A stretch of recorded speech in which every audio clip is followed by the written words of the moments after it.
My friends and I were out camping in Maryland near a river.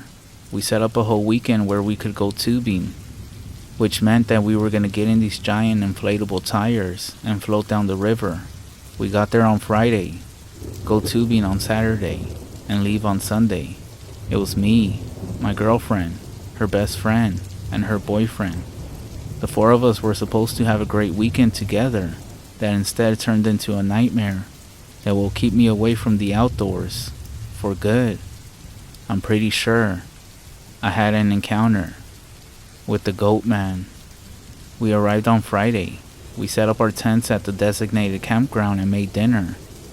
There were no other campers around us since school had started up again, so we had the area to ourselves. We drank all night, the other three drinking more than me because I'm not a fan of the hard stuff, just a few beers. It was around midnight when I had to go pee, so I left the campsite and walked down the path a little bit into the woods.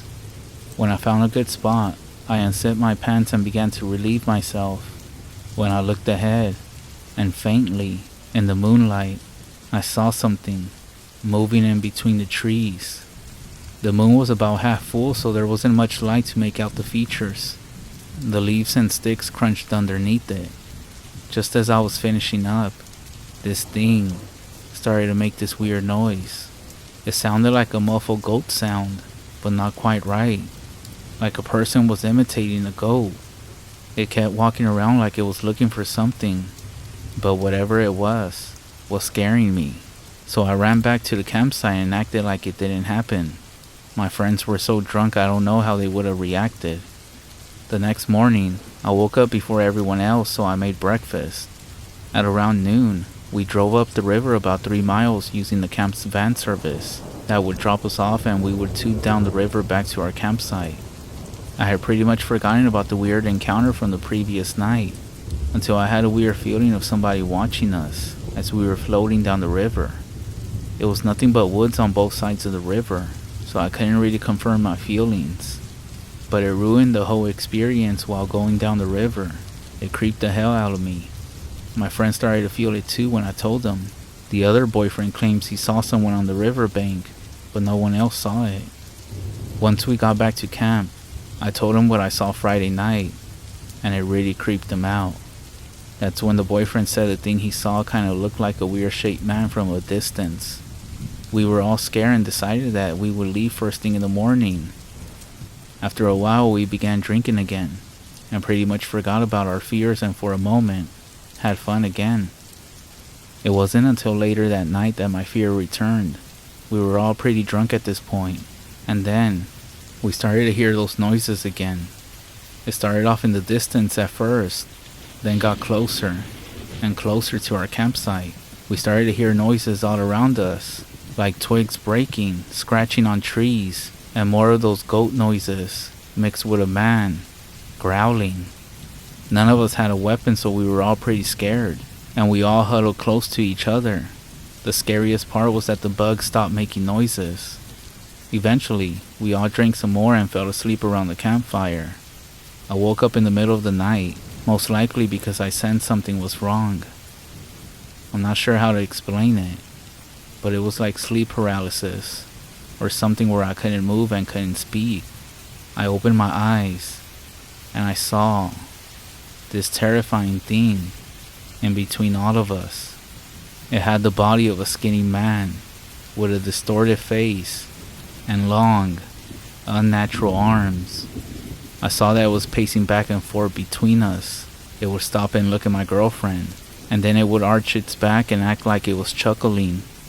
It kept twitching its body and sniffing the air around everyone. This thing finally came over to me and looked me in the eyes. It had these dark pitted eyes, and its mouth was wet. It got close to me and opened its mouth, making that noise into my face. The noise must have woken the boyfriend, and he started to scream, which scared the creature, and it ran off on all fours back into the woods. I was finally able to move, and I crawled over to my girlfriend and held her the rest of the night. First thing in the morning, we packed our stuff and checked out at the main lodge. We will never go back to those woods in Maryland again. There is something living out there, And I'm telling you the story because I don't want anything to happen to you.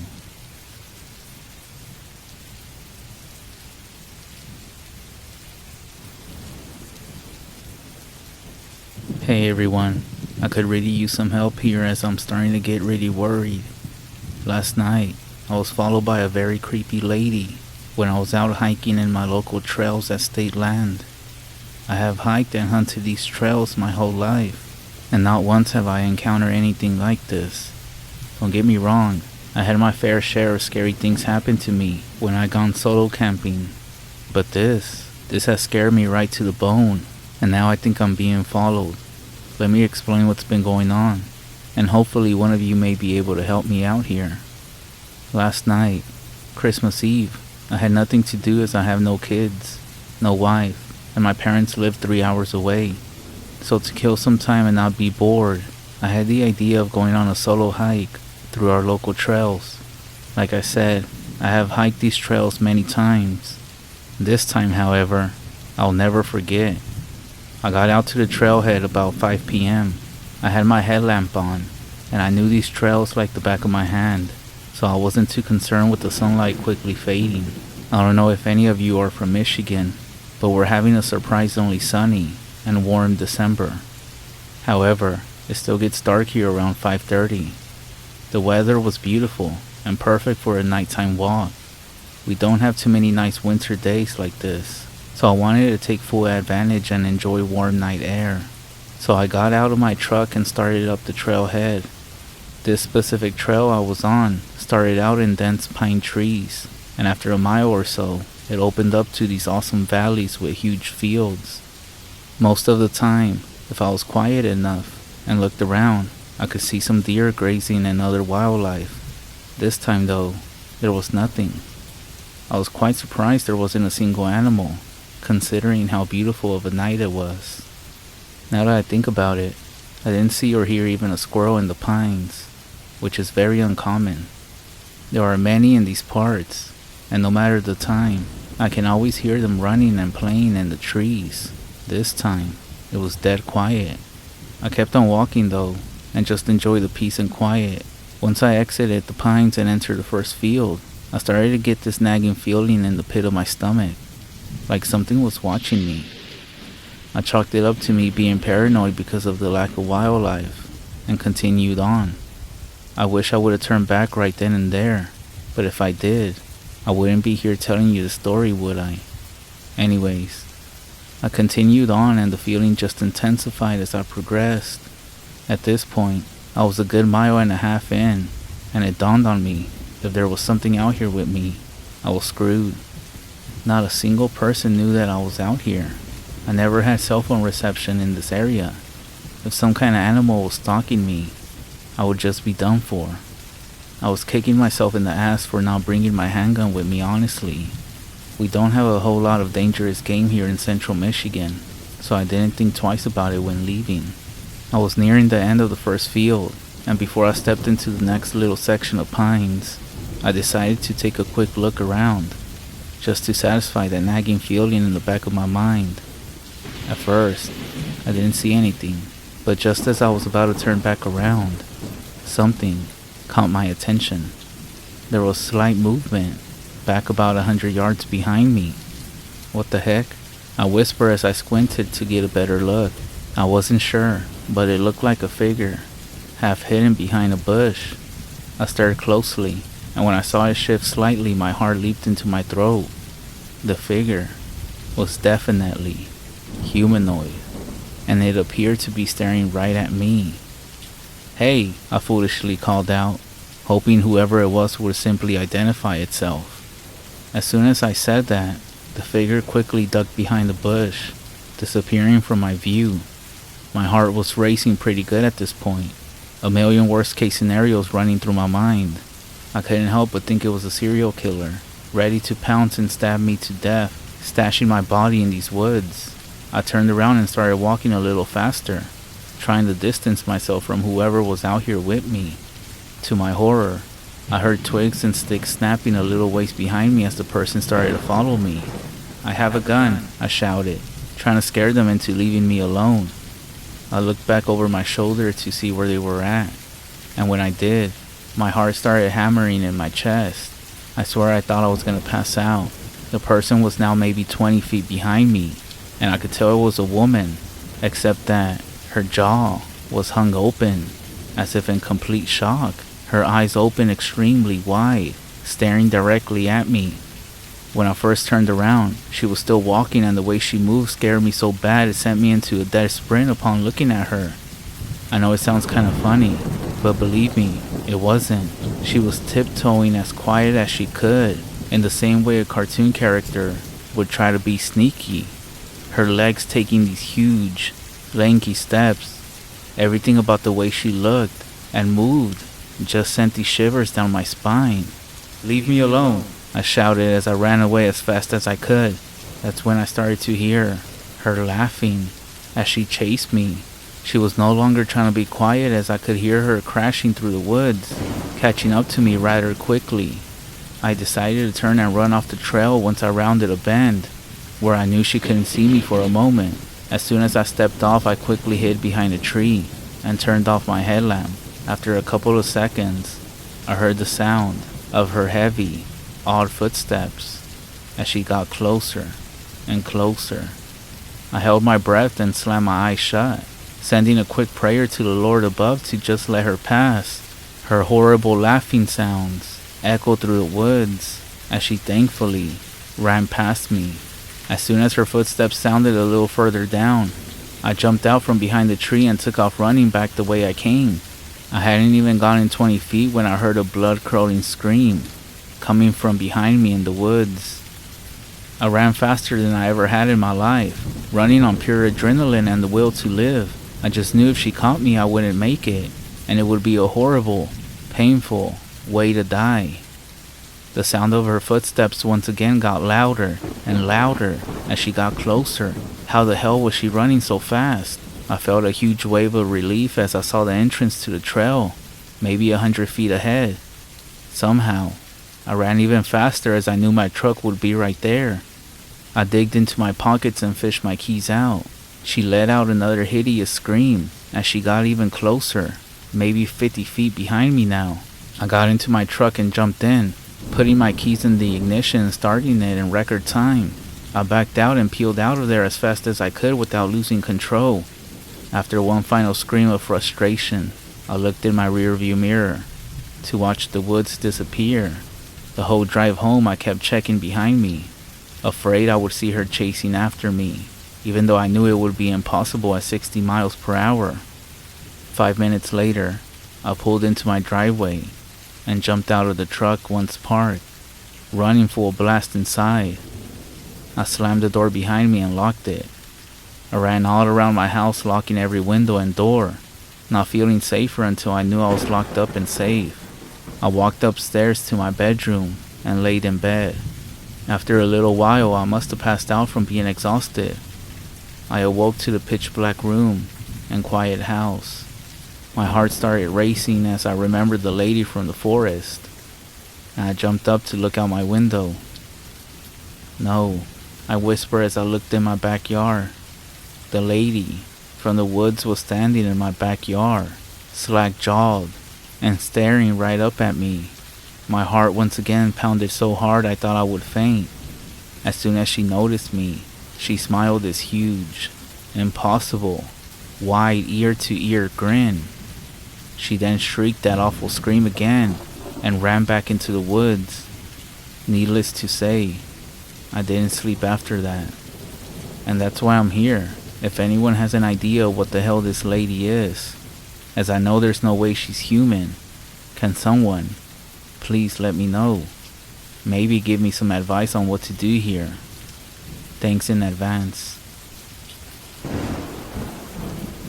My father died about 5 years ago, unexpectedly, from a heart attack. To say it was difficult on my mother and I was an understatement. Our old house in Knoxville just didn't feel like home anymore. About a year later, Mom and I made plans to take ourselves and our elderly dog, Ace, on a move further south to a small town situated about half an hour from ATL. Just a few days before we were supposed to move, I had one of the most vivid dreams I ever come to experience. All that was within my dream was my bedroom, a picture perfect of the real thing. I sometimes wonder if it was in some sort of sleep paralysis state when it occurred. To further add to the dream's realism, in the middle of the night, the street lights right across the street would illuminate through my window, creating a light reflection on the wall perpendicular. In my dream, as I lay there staring at the exact reflection on the wall, I saw an orb of smoke fading from the shadows. Goosebumps chilled across my skin as I lay there panicked and afraid to move a muscle. Suddenly, it stopped moving and hung in the light's reflection, as if it was staring at me. Without warning, it spoke to me. In my dead father's voice, I'm sending something to watch you.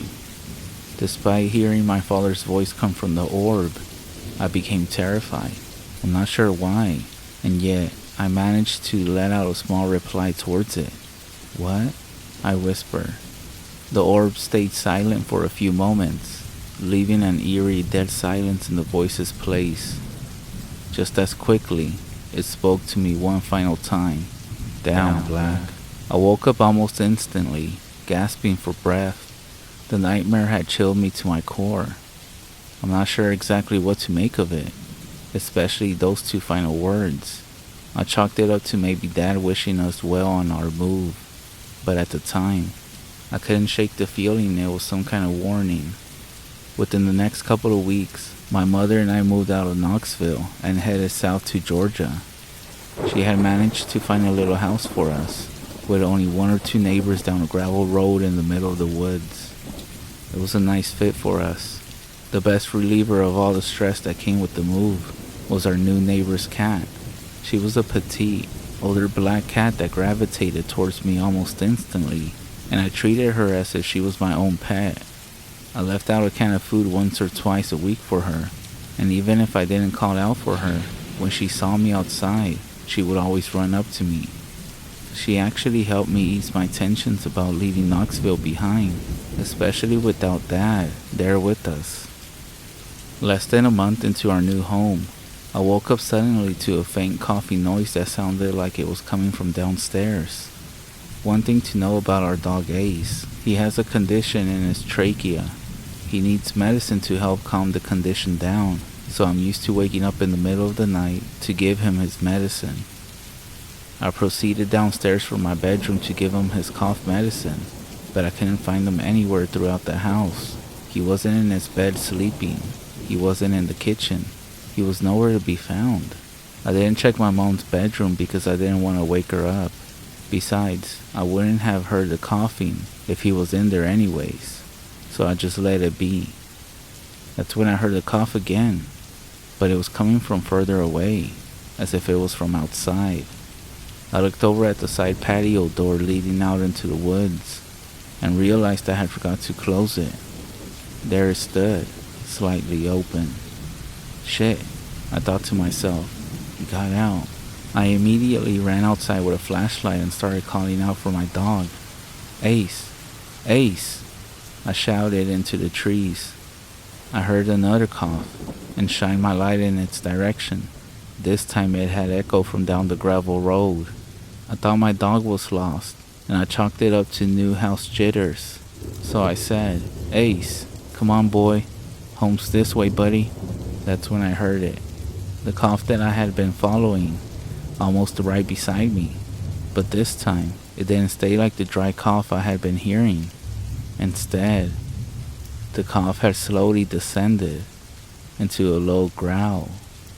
I shined my light towards the new sound, and there stood a bright red fox in the middle of the path. I figured it was some kind of sick fox I had mistaken for my dog. The whole time, as I was processing what I was seeing, it stared directly at me. Its eyes glowed from the light of my flashlight. However, our stare broke when it tilted its head to the right.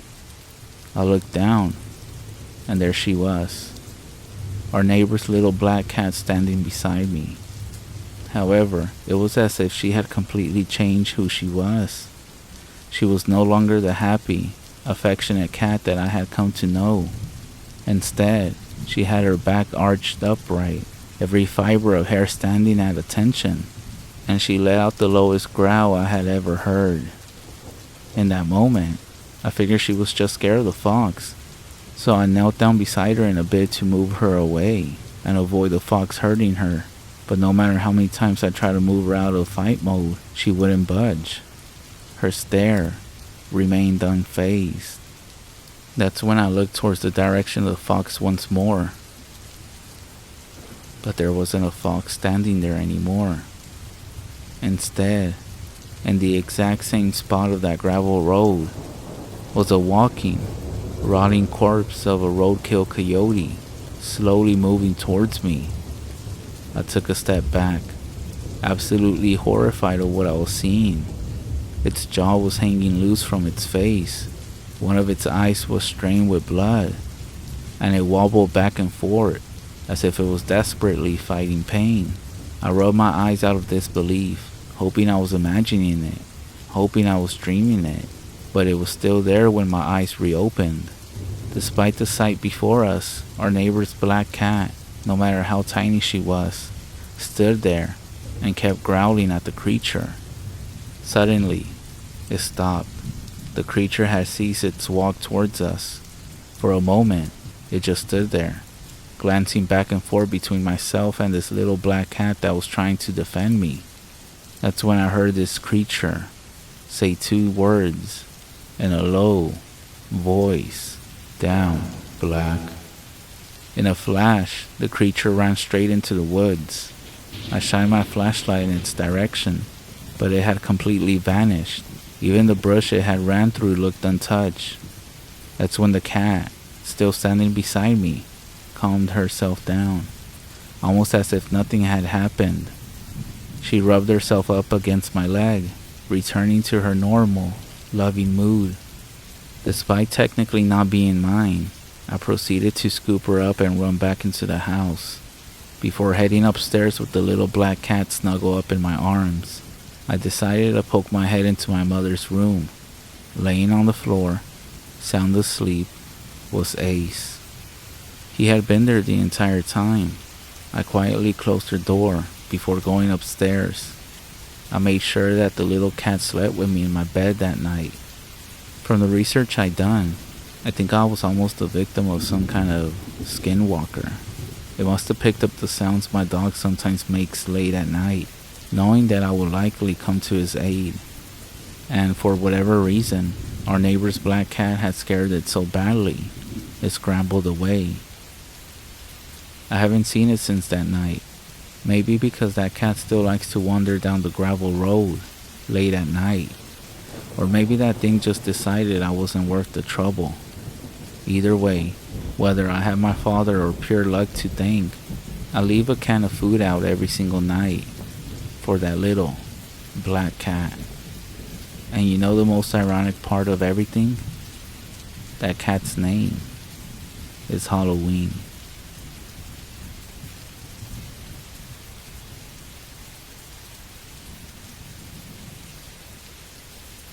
I'm a bird hunter who lives in Oregon. I have a Flushing dog I train to hunt. His name is Reggie, who I take out most weekends of the hunting season to look for quail or whatever else there is. For the last 3 years, the only meat I have ate from mid-September through the end of January has been the birds my dog and I hunt.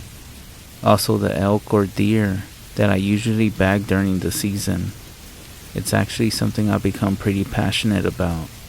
2 weekends ago was the end of quail, so I planned a day trip out to East Oregon. For those who don't know, most of Oregon is essentially a desert. The area between the Cascade Mountains and the Pacific is rainy and forested. However, with the exception of a few small mountain ranges, 2/3 of the state east of the Cascades is just red rocks, brush, and country for hundreds of miles, all the way to the Idaho border.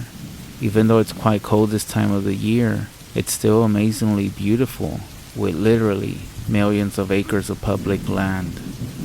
I loaded Reggie and my gear into the truck early Saturday morning, several hours before sunrise, and set off. Just at first light we got to a big, open river valley.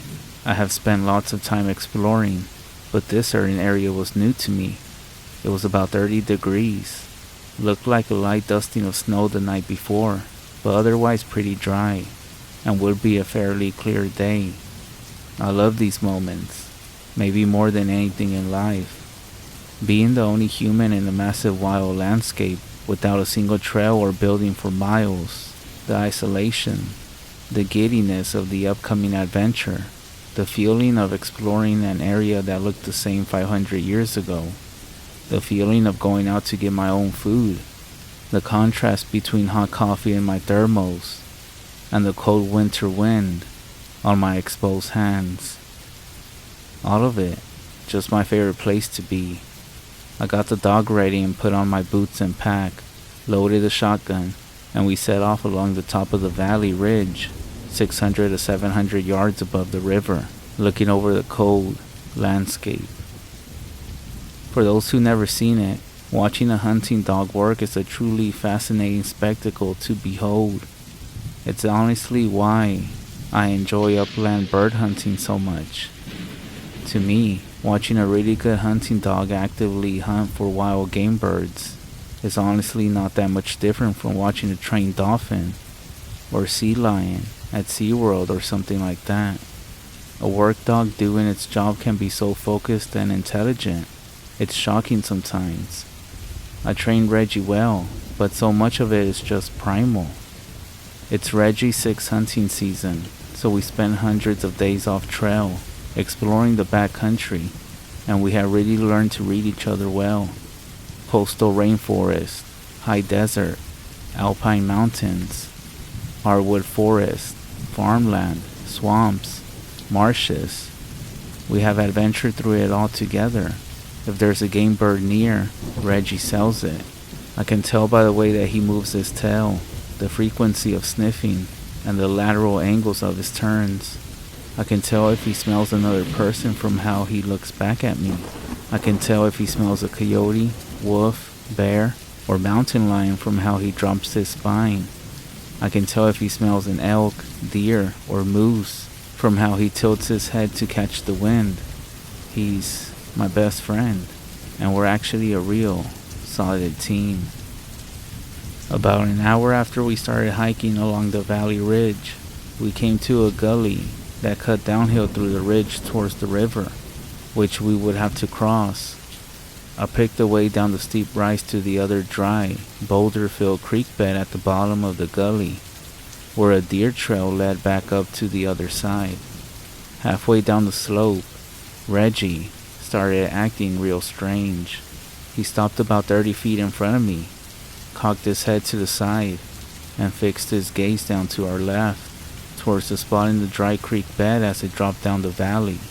He then leaned his head, as if trying to get a better view, and then started turning around towards me without pulling his eyes off the spot, which he really only does when he's actually scared of something, like when we go to the vet, or I start up a chainsaw. Then he bolted up the steep side of the gully to where I was standing. "What is it, bud?" He kept switching his gaze from my eyes to the same spot below us, while pacing around in half circles. Strange. My first thought was mountain lion, which I always have at the back of my mind. They're all over the place out here, but they clear out long before they let people, let alone a person with a dog, get this close to them. We got across this gully and keep moving, so I patted the dog on the head and kept on moving down towards the bottom of the gully. Reggie stayed right on my heels the entire time. The bottom of the gully was a dry creek bed loaded with car-sized boulders, with a lot of rocks and gravel running between the rock formations and steep, grassy walls of the gully. As I was crunching over the gravel, Reggie stopped in the middle of the creek bed and once again was fixed on something to our left, down the gully. This time he dropped his spine, and I could see his hackles raise. Oh shit, I thought. Maybe there is some kind of animal in the rocks down there. I flipped the safety off my shotgun and started talking to Reggie in the quote-unquote cute buddy tone I use when I'm trying to calm him down. I started walking towards a big boulder in the middle of the creek bed that was blocking my view. Looked like once I was past it, I would have a clear field of view over the entire gully, all the way down to the valley side of the river. Reggie was still frozen in place. I patted his head as I passed on his right side. Once I got a few paces past him, I noticed he wasn't following me, which he always did, even if it was a bear ahead of us. I looked back at him. "Let's go, bud. Let's go get it."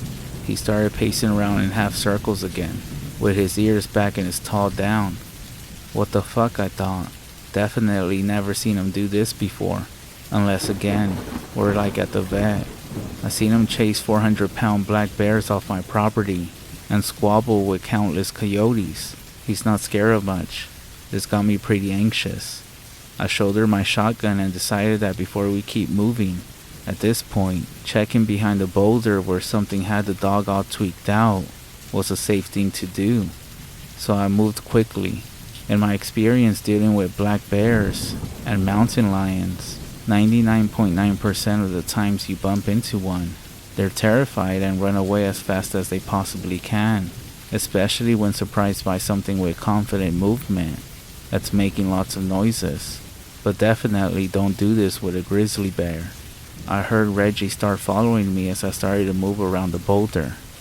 I came around the big rock on the right side, and in front of me was a big clearing in the creek bed and a huge, big horned sheep, a ram, no more than 25 feet in front of me. We run into big horned sheep out in this country all the time, so it wasn't that much of a surprise.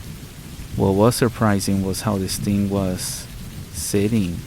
That's the only way I can think to describe it. It was sitting on its folded back legs, like a dog or cat would, holding itself up with a straight back posture, with its front legs locked in the gravel, staring straight ahead, so I couldn't see its face. These are very skittish animals. They would never let a person get this close. A bunch of things went through my mind at the same time. Maybe it's dead. No, it was cold, and I could see steam coming from its slow breathing. Maybe it's wounded and dying. Maybe it's stuck on some old fencing or something. Right then, Reggie started barking. Not just barking, but like snarl barking, like he was in a fight. He's a pretty quiet dog generally, and he never barks at deer, elk, or rams. Maybe prances after them for a few seconds. That's if we bump into one when we're hiking and we spook it. But he's never been very interested in big mammals. It actually startled me. I looked back at him, and he had his front legs splayed out. His head was down, his tail was down, his hackles were raised up so high that he didn't even look like Reggie no more, and he was fully showing his teeth and barking and snarling like I never seen. He looked feral, like a coyote. I could hear the snap of his teeth as he barked again and again. I looked back at the ram, still, just sitting there, unmoving, staring straight ahead. Now that was fucking strange. I never known a wild mammal to do anything but run away, terrified at the presence of a canine, let alone not even move a muscle with a canine being aggressive. I was pretty convinced at that point that the ram had to be real sick or super fucked up in some way. Definitely close to death, even if it was tangled up on something. Or maybe he had got trapped in a leg snare. It would be freaking the hell out with a dog going crazy next to it, the way Reggie was. "Reggie, here!" I yelled to him. Here is sort of my catch-all command for him, meaning, stop what you're doing and get to my heels right fucking now. Reggie didn't even look at me. I took my shotgun in my left hand, turned and took a step towards the dog and pointed at the ground in front of me, and pretty much screamed, "Reggie, here!" Again, nothing. He just kept barking and snarling at the ram. That really put me on edge. He had never just completely ignored a firm command before. It's like I wasn't even there. I turned back to the ram and shouldered my shotgun again. Something was wrong. Real fucking wrong. All my years spent in the backcountry, hunting and tracking big game animals. I mean, I literally have guided ram hunts professionally just one valley over, and I had never seen anything like this. The wind was picking up down the gully. I felt its bite on my hands. The light dusting of snow from the night before was getting whipped up around the gully. I started moving around the ram to its right, trying to gain some elevation to stay somewhat above it, as I rounded its position to get a look at its face. Bighorn sheep don't attack people. They're skittish as hell, so I wasn't scared of that. But this thing seemed unwell, so I figured all bets were off. As I was sidestepping around it, the wind in the gully started messing with the pressure in my ears. I felt like I was landing while inside an airplane, and my eyes popping slightly dulled the volume of Reggie snarling and barking, and the wind howling down around the rocks. My heart was pounding pretty good at this point. I got to a spot about 8 feet directly to its right, and about 3 to 4 feet above it, up the slope of the gully, and could start to make out its face. My heart rate was going insane, uniquely so, to the point I actually noticed the pressure change made it so I could hear my heartbeat thundering in my ears, and feeling it in my cheeks and eyes. It felt like I had taken a few Red Bulls, then sprinted a mile. Trying to calm myself down and get a grip only made me more jumpy and anxious. I took another step and could see its mouth. It was slightly open, with milky snot running from its nose and saliva dripping from its bottom lip, with little spurts and flecks shooting out every time it exhaled a steamy breath. What the fuck? I kept saying out loud. I took another step and could start to see its eyes behind the big, full curls of its horns, which were pocked with scars and abrasions from a lifetime of fighting other rams and existing in this hard, rocky country. I took another step so I was able to essentially look at it from the front for the first time and see its full features.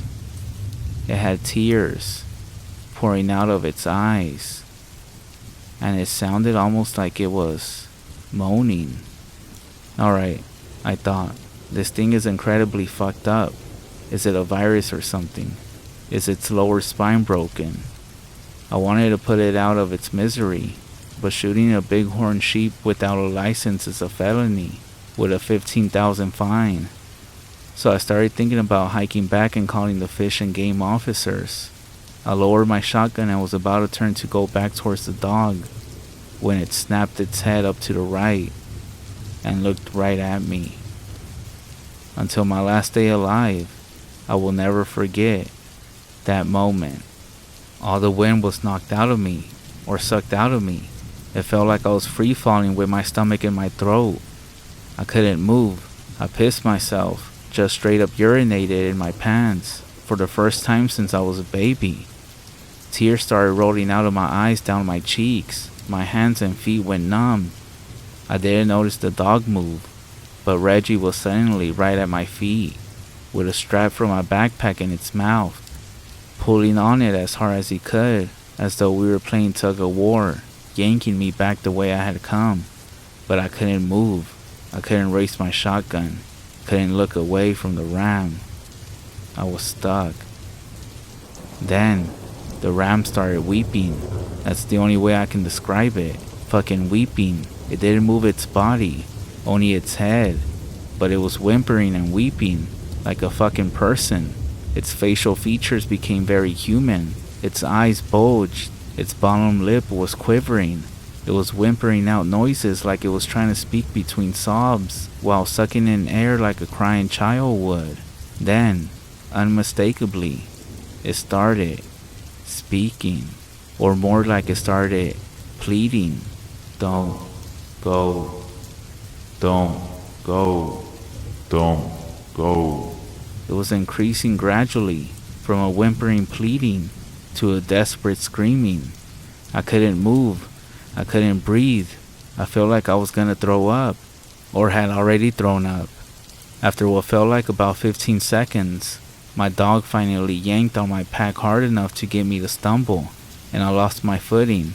I couldn't move my leg to replace my foot, so I went down to one knee, then buckled ahead down the slope, rolling onto a shoulder, and finally breaking my eye contact with the ram. The second I broke eye contact with that thing, I could breathe again, and the sensation of falling went away. Reggie was whining and barking now, right in my face, licking my cheek, yanking me away from where I had fallen. I pushed myself on my palms and just screamed, "Go!" to the dog and grabbed my shotgun and half sprinted, half crawled up the hill out of the gully as fast as I could. The screams of the ram were getting louder. It started to hurt my ears. Reggie was ahead of me, stopping every 20 feet or so to look at me and bark towards the noise. I could see the dog was shaking like a leaf. The screaming started to turn into a single, unbroken roar that sounded half beast and half wind. The pressure in my head was so bad that a throbbing reddish blackness flooded my vision, and I could barely see. I just kept crawling and scrambling towards my dog's barking, and eventually crossed the crest of the slope at the top of the gully and was on flat ground again atop the valley ridge. Right then, the roaring stopped, the wind died down, and I felt the pressure in my head give way. The darkness faded from my vision, and the light of the day filled the world again. I stood up and jogged a short distance, until a thirst like I had never felt came over me. I collapsed at the base of a rock, and caught Reggie over. I took like 25 gulps of water out of my camelback. I realized I had thrown up all over myself at some point while scrambling out of the gully, or maybe before, and had a few deep cuts in my palms and knuckles. Reggie was still shaking like he had just come out of an ice bath, and whining as though he was hurt. I checked him for injuries, but he seemed alright, so I gave him some water and put an arm around him, trying to calm him down a bit. I wiped as much of the dirt and snow-caked vomit off my coat, while keeping an eye and a shotgun barrel trained on the crest of the gully, expecting with a deep dread to see ram horns slowly coming over the crest. But they didn't. After a minute or so, I got my shit together. I took another sip of water, stood up and booked it the entire 3 miles or so back to the truck, jogging the entire way. As soon as I could see my truck, I fumbled my keys out of my coat pocket, unlocked it, and bolted straight for the driver's side door. I threw the dog into the passenger seat, the gun into the back seat, and piled in behind the wheel without even taking my pack off. I fired the engine up and tore down the dirt road much faster than it was safe. I got to the highway and didn't stop until we were in my driveway. It's been 2 weeks since that day, and I still haven't been able to sleep a full night or talk to anyone about it. The hell would I tell people without them thinking I lost my mind? Reggie has never liked sleeping in my bed before, but he's been curled up as close as he can to me every night since then. I have no way to explain what happened out there. I have no clue what it was controlling or possessing that animal. But I know one thing. It felt like there was a person inside that ram. It felt like a person's spirit was stuck in there and desperately wanted out. However, based on the way my dog was acting, I got the feeling that if I did end up helping it, I wouldn't have ever left that gully. I am sincerely terrified in a way I have never known possible.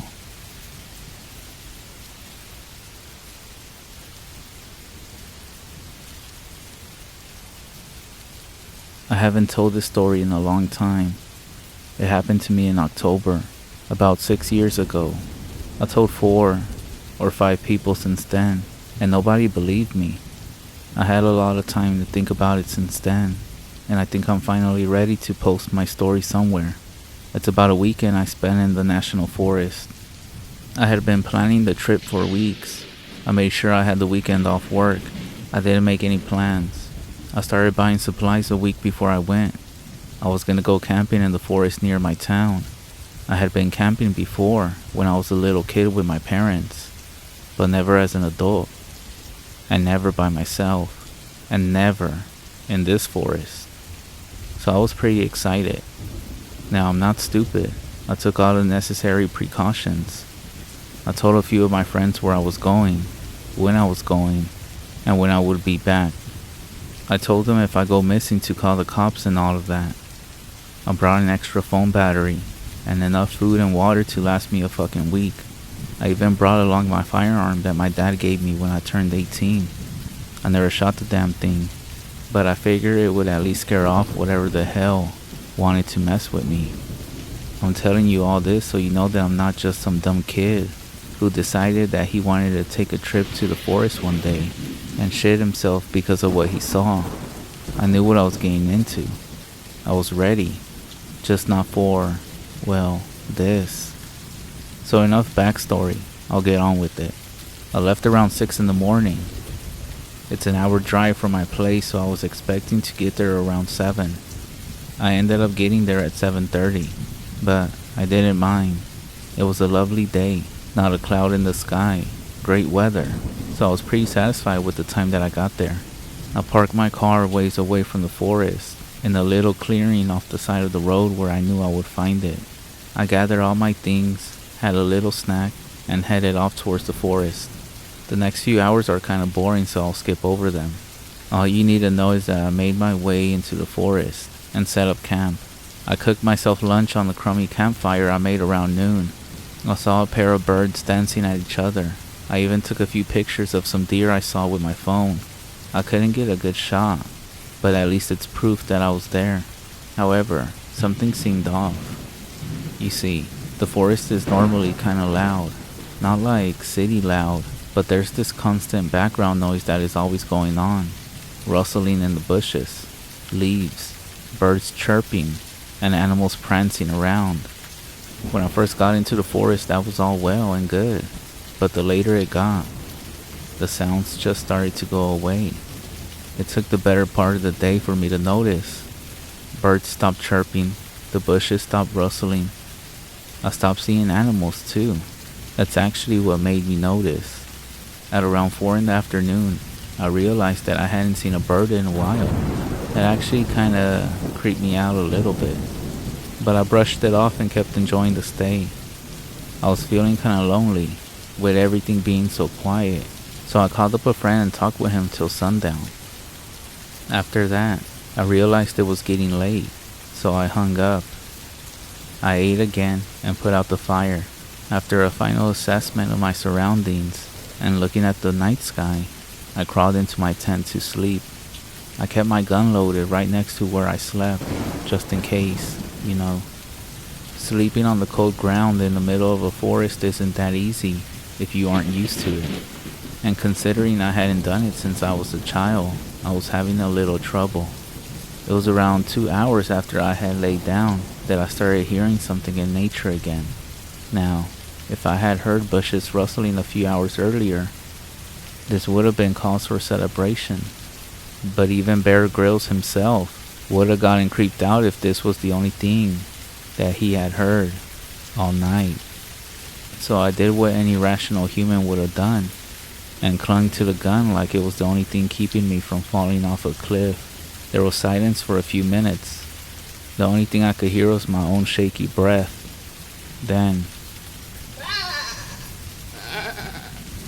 no crunching of leaves or snapping of twigs, just the same. It was getting louder, closer to my tent. I tried to peer through the fabric that separated me from nature, but I couldn't make out a silhouette. I clutched the rifle harder, scared as any person would. I remember being sure that I would be safe though. Even bears are rare to attack camps unprovoked. But that natural human fear that was overbearing, making my mind wander and my hands shake. It stopped, close to my tent, just outside my tent. I could feel its presence near me. It was totally silent. I knew it couldn't be a bear. It would be sniffing the tent right now if it was. I doubted it was a deer. They don't come out at night. Perhaps a wolf? They normally travel in packs. And even if it were a lone wolf, it wouldn't be a threat until I heard growling. But nothing. Just silence. And then, a screech. That's when I knew that this thing wasn't anything I had seen before. Nothing makes that sort of sound. It was like a cross between some sort of bird and a human. Like the shit that you hear in movies that possesses people with their heads on backwards make. That's when I let fear take over, in my bladder and in my hands. I fired the gun in its direction, and oh God, was that a mistake. It screeched again, and it scratched the tent, tearing through the fabric, leaving a massive gash in the side. That was my first look at it, if that's even what you could call it. I barely saw a silhouette through the hole in my tent, but I did see its long arms shredding the side of the tent. It was trying to get to me. I fired the gun again, but I must have missed because it didn't flinch. That's when the flight reflex took over the fight, and I only wanted to do one thing: run. I turned around and fiddled with the opening of the tent, trying to keep my eye on the beast attacking me, but also trying to secure my escape as fast as I could. I did it, and dove out of the tent, breaking into a full sprint. Behind me, I heard the thing still tearing into my tent. I thought that maybe it was mistaking its enemy, or prey, for the tent and not me, but that relief didn't last long. I wasn't far from the tent when I heard its prancing again. It was faster than me, gaining on me. If I tried to outrun it, I would surely be caught. Just then, in what was my crazy thinking, I stopped and dove into a thick bush near me. I remember that many animals in the forest rely on seeing movement more than anything else, so if I could stay still, then it would not see me, and this decision saved my life. It ran past me, stopping in the same place where I stopped. I didn't notice before I hid, but that spot is just under an opening in the trees. A pillar of light penetrated the darkness, and in the moonlight, I could see this thing. It was pale, and it was made even more pale by the white of the moon, and hairless, thin, like it had not ate in weeks. I want to say it looked humanoid, but comparing that thing to a human is just wrong. Its hunchback protruded out, making it look larger than any human. It stood on all fours in such a way that no human could. Its legs bent in such a fashion that it almost resembled a frog, ready to leap. It circled around, silently searching for me. I thought it was about to give up, but it threw its horrendous back upwards, and its legs straightened, and it stood on two legs, like a human, a deformed, horrific human. And then, it looked right at me. It saw me. I know it saw me. Nothing looks at you like that without seeing you. I could tell you the color of its damn eyes, and I bet you that it could tell you the color of mine. I clutched the gun close to my chest, too scared to use it, too scared to move. I closed my eyes and waiting for it to pounce, and then I opened my eyes and it was gone. I didn't move for the rest of the night. I fell asleep in that bush, clutching my gun, until finally being awoken by the sounds of birds. Birds. Thank God, it's birds. It was already daylight. The next morning, I stood up and the things around me seemed normal. The forest was speaking once again, and there were birds and deer everywhere. I stumbled back to my camp to find my things mostly as I had left them. My tent was unsalvageable, but I took my backpack, had something to eat, and then I left, just like I had planned. The entire trek back, I didn't stop looking around for that thing. I didn't let the gun leave my hands either. It wasn't until I got to the car that I relaxed, calling my friend to tell him I was heading home. I didn't tell him about what happened last night. I was still trying to process it myself. Shit, I don't even think I understand what happened until after the car ride home. And that's where the story ends. 6 years ago. And I haven't gone camping since then. I haven't even seen the thing again, nor have I heard of anyone who's seen it. My life has moved on completely, but I will never forget that thing. I will never forget how it stared at me, and then how it just left, It knew I was there, but it left. I don't know why it did that, and I don't think I'll ever get an answer.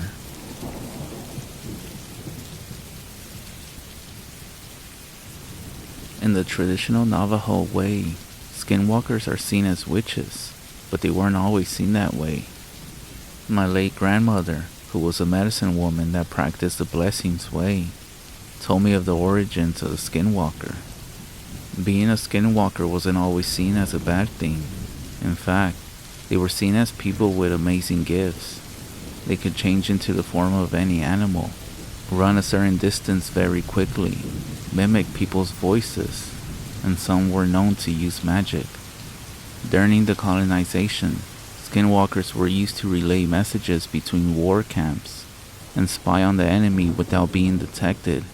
Having the skinwalker abilities was a gift. Whenever we lost, the good of the community took a backseat and people began to focus on themselves instead of sharing what you had. People began to look after their own families, claiming property and livestock, and there were people that got the short end of the stick. Jealousy is a terrible thing. People became jealous of one another, wanted more fortunate people to lose what they had. They looked to skinwalkers who had otherworldly powers to do their bidding. Now, being a skinwalker is not a gift. You condemn yourself to a life of unhappiness and anger. In order to become a skinwalker, you must sacrifice someone that you love very much. This shows that you are indeed committed to depravity. The interesting thing is that you could have met a skinwalker and not even know it. They are people like you and me. They have chosen a path in which they will hurt other people. We burn clothing and personal items of deceased relatives, and it is very taboo to keep anything that belongs to the dead. Keeping such items can make a person sick or suffer horrible events in their life. However, skinwalkers surround themselves with death. Skinwalkers have been known to grave rob and search through people's garbage. They use bones and hair from the dead and victims' personal items to create bundles. They place these bundles near a person's home, and bad luck will fall upon the person. Now, the reason I bring this up is because the story that I'm about to tell you is about my older sister. In her younger days, my sister was very much interested in the rodeo scene. My family actually has a pretty impressive legacy when it comes to the sport.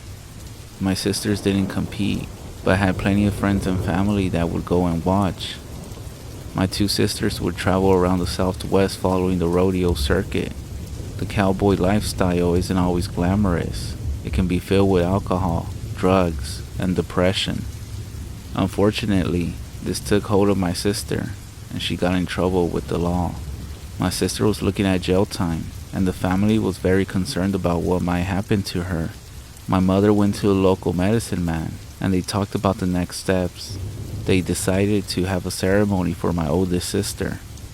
A few days passed, and it was time for the ceremony. The medicine man and his wife showed up a little past dusk. They came into our house and we served them the food we had made.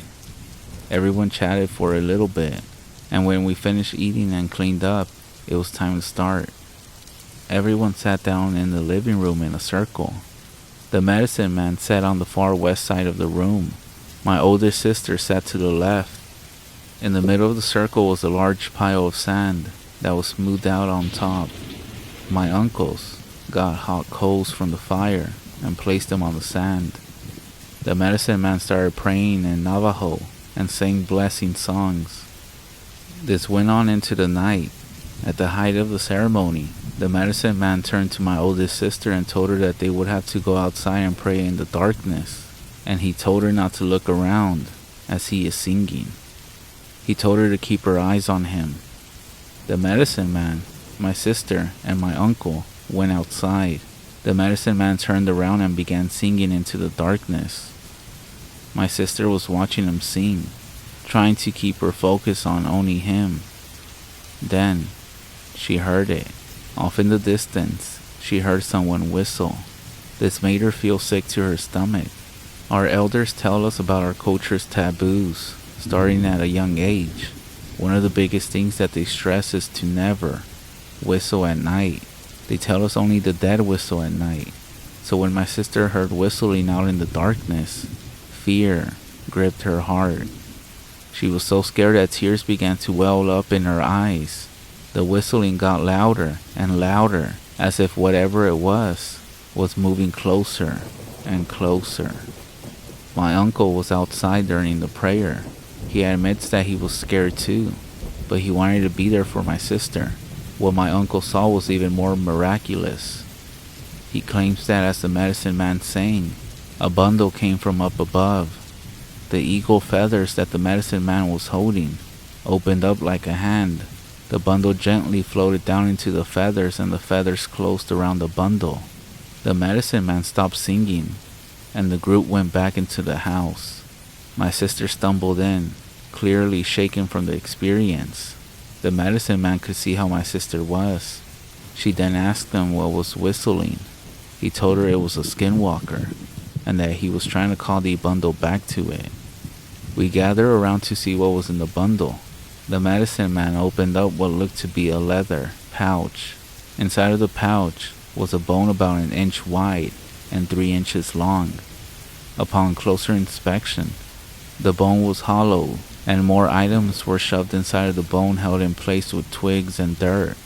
He dissected the bone to find hair and pieces of a shirt that belonged to my sister, and a very tiny drawing of a woman behind bars. Whatever was calling out to this bundle had very ill intentions for my sister. Fortunately, after the ceremony, all of my sister's charges were dismissed. I asked my sister what they did with the bundle, and she said that she wasn't really sure. She says that she remembers being very scared when they were outside singing. My sister controls her emotions very well, and so I can't even begin to imagine how scared she must have felt in that moment. So if you ever hear whistling out at night, don't ever acknowledge it.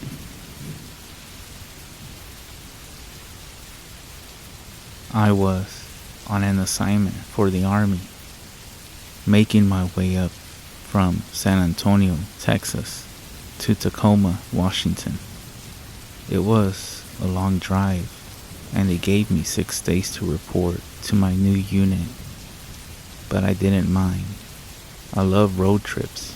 There is nothing like the freedom of exploring the world by yourself. The first day of my journey, I planned to get as much driving in as possible so I could spend a few days in Utah. A sort of mini vacation, you could say. This was January, and the days were short, so maximizing the amount of daylight I had was crucial. I got up extra early that morning, carried the last of my bags out to my Corolla, signed out of my old unit, and hit the road at roughly 5 a.m. It was an amazing day. I saw the landscape transform around me as I went further west than I had ever been in my life.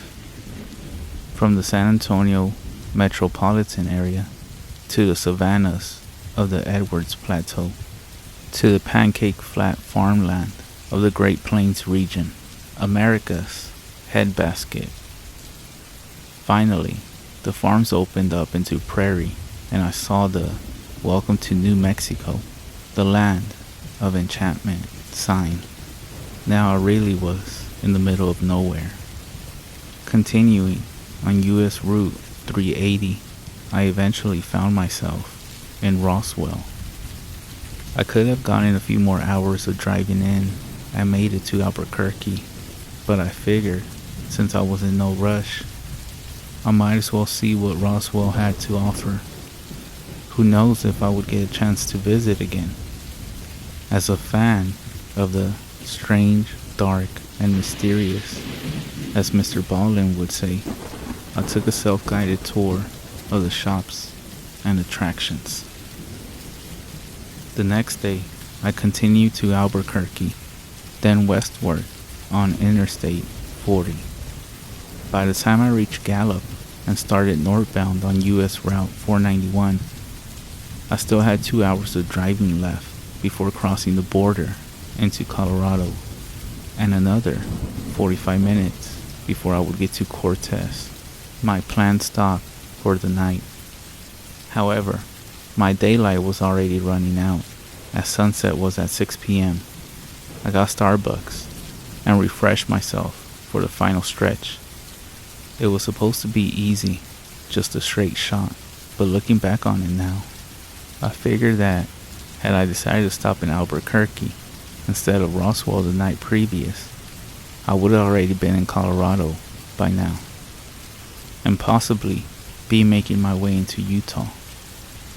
I would have saved myself from what was waiting for me on that desolated highway. Route 491 stretched far into the Navajo Nation.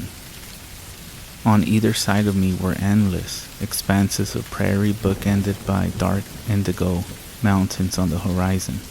To my left, the sky glowed a faint orange-purple, the light slowly dying down, like embers in a fire, until finally plunging the land into darkness. Every now and then, I would see the forlorn headlights of another car passing by, which gave me a bit of relief that I wasn't alone. I also had my road trip playlist on to keep me company, and call me ironic, but Hotel California was playing. After passing the small, lonely town of Newcomb, the next piece of civilization would be Shiprock. However, between the two was a 36-mile stretch of absolute nothingness, an abyss I had to cross, and I was not ready for what I was about to witness.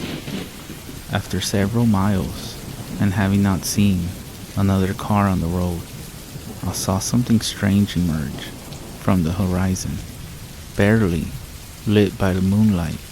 I thought it was a road sign at first. Then, as I came closer, I realized it was a person walking on the shoulder of the road, heading in my direction. I squinted, trying my hardest to focus on the figure. In the darkness, I could tell they were wearing a poncho of some sort, with long, black hair flowing down past their chest. Who could be walking out here, all alone, at night, I thought. Whoever it was, they had no lights, no reflectors, no strobes of any kind to signal to passing vehicles that they were there, and they walked on the pavement, dangerously close to oncoming traffic. I pulled to the left a bit, giving them a wide berth. Suddenly, my stereo cut out, as if I had turned it off. The screen went completely dark, and my phone disconnected from Bluetooth. While this was unusual, it did happen from time to time, so I thought nothing of it. As I approached, I saw the person raise their right arm, as if to flag me down and hitch a ride. No, I thought. There's no way that's happening, buddy. As my headlights swept by, I realized it was a man, dressed in a button-up shirt, a poncho, jeans, and cowboy boots. His large belt buckle glinted as the lights passed him, but in that split second, I realized with shock that not only were his eyes painfully wide open, but they seemed to be tracking me. Somehow, he was able to see me through the glare of my headlights and look me dead in the eyes, not breaking contact until I passed. I was shaken for a bit, but my nerves gradually subsided. My stereo turned back on, and my music continued playing. I brushed everything off as simply my imagination. The darkness and the shadows playing tricks on my mind. Besides, the man was behind me. I figured he must have been drunk. Indian reservations, sadly, had high rates of alcoholism. I looked in my rear view mirror, and he was gone. I couldn't see him. Maybe he's too far behind me? No, that couldn't be. It must be too dark. Maybe. I drove on, trying to figure out what just happened, but at the same time, forcing myself not to think about it. Just when I thought I had moved on, I saw another shape in the distance. Getting closer, I realized it was another figure. Another person walking alone at night? There's no way. They walked along the shoulder of the road, swaying back and forth. Slowly, I could make out that this person. Then, I saw what looked like long black hair reaching down past the chest. No, there's no way. It was a man, the same man. But how? The man raised his arm again, trying to flag me down. What does this guy want? I kept up my pace, with no intention of stopping for any reason. Just like last time, my stereo turned off again. Suddenly, the man leaped out into the road, arms waving frantically. I swerved into the left lane, narrowly avoiding him. In my headlights, I noticed he had the same wide-eyed look, his gaze locked into mine. I also saw that his clothes did not look as they did on the first encounter. Once they were clean, if not well worn, but now they were soiled and tattered, rags barely hanging onto his withered frame. His hair was wild and unkempt, with clods of dried dirt stuck in the locks, but his eyes remained the same. My heart nearly burst through my chest at the sudden shock. Hyperventilating, I slowed down and glanced into the rearview mirror to make sure he was alright. Nothing could have prepared me for what I was about to see. The man was running, and he was sprinting towards me. I centered the wheel and accelerated, hoping to get as much distance from him as possible. But as I continued to speed up, so did he. Faster and faster I drove, but every time I looked in the mirror, I would still see him right behind me, perfectly keeping pace, his body tinted red by my taillights. I could feel my head throbbing and my hands getting slick with sweat on the steering wheel. I was sick to my stomach. There's no way. I looked forward, hoping to see a faint glimmer of light from the town ahead, but I was still too far away. I looked back at the rear view mirror, and the man was gone. I should have been relieved, but I knew better. Where did he go? I looked around, hoping to regain a visual on him. I couldn't see anything. Taking a deep breath, I refocused on the road, but kept my guard up. Just keep driving, I told myself. Only a few more miles to go. Out of the corner of my right eye, I saw something. Another shape. It wasn't a man. At least, I didn't think so.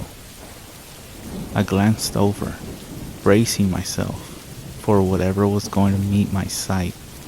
It looked like an animal, some kind of animal, though I couldn't make out exactly what it was. Under the moonlight, I could see it running alongside my car, its limbs reaching out in long strides, its back undulating like a dog. Closer and closer it came. The closer it was, the more of it I could see, little by little. Then I noticed its limbs were far too long for its body. Its body was too short. It had no tail. The head was round, and from it came a trail of long, black hair. I slammed my foot on the gas, pushing my car's engine harder than it had ever been pushed before. By now, I was clocking well over 110. But this creature, it was keeping up. It wasn't phased. It simply ran faster and faster to match my speed. Just what was this thing? How could anyone or anything run this fast? This entity seemed to have endless stamina. Just how long could it keep this up? Just how much faster could it go? Soon, I knew my car would hit its top speed. And then what? How long could it maintain that before breaking down? It wouldn't be long until my engine overheats. But regardless, I would eventually run out of gas. And when I do, what would happen if that thing got me? At 120 miles per hour, my car had reached its limit. This was the fastest I could go, but the creature continued its pursuit. My temperature gauge was approaching the red, and so was my tachometer. I couldn't keep this up any longer. Suddenly, like the beacon of a lighthouse on a tumultuous sea, the first light of Shiprock came into view. It was close, so close. If I could just go a little longer, I could make it into town, to safety. I pressed on. I fixed my eyes on the lights, growing brighter on the horizon. They bloomed outwards, glimmering in the night air. Though it was a small town, it was a sight for sore eyes in my situation. Looking in my periphery, I saw the undulation of the creature's spine as it kept pace with my car. But now it was slipping away, steering far and further from the road. It suddenly hit me just how hard my heart was beating. Beads of sweat dripped down my face. I looked over. The creature was gone. But this time, the feeling of dread had also gone with it. My stereo once again turned back on, and as my music resumed, I took a breath of deep sigh of relief. I let off the accelerator. This man, the creature, whatever it was finally gone for good. Having white-knuckled the steering wheel the whole time without realizing it, my hands were extremely sore, but I was glad to have made it through. A week later, I told another soldier in my unit about what I experienced. Being originally from Albuquerque, she was familiar with the Native American legends of the Southwest. The conversation steered towards a certain creature that she would not dare speak the name of. She also told me that the highway I took was well known for all sorts of paranormal phenomena. Google what Route 491 used to be called, and everything will make sense. Be careful out there.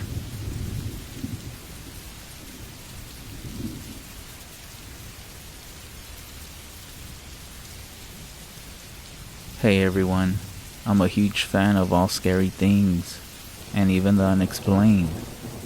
I even have my own YouTube channel where I post interviews that I have done with people who have experienced any sort of paranormal activity. However, there is one thing that I've always been, quite a skeptic about, and that is skinwalkers. I mean, witches who transform into animals and apparently are only confined to a specific area within America.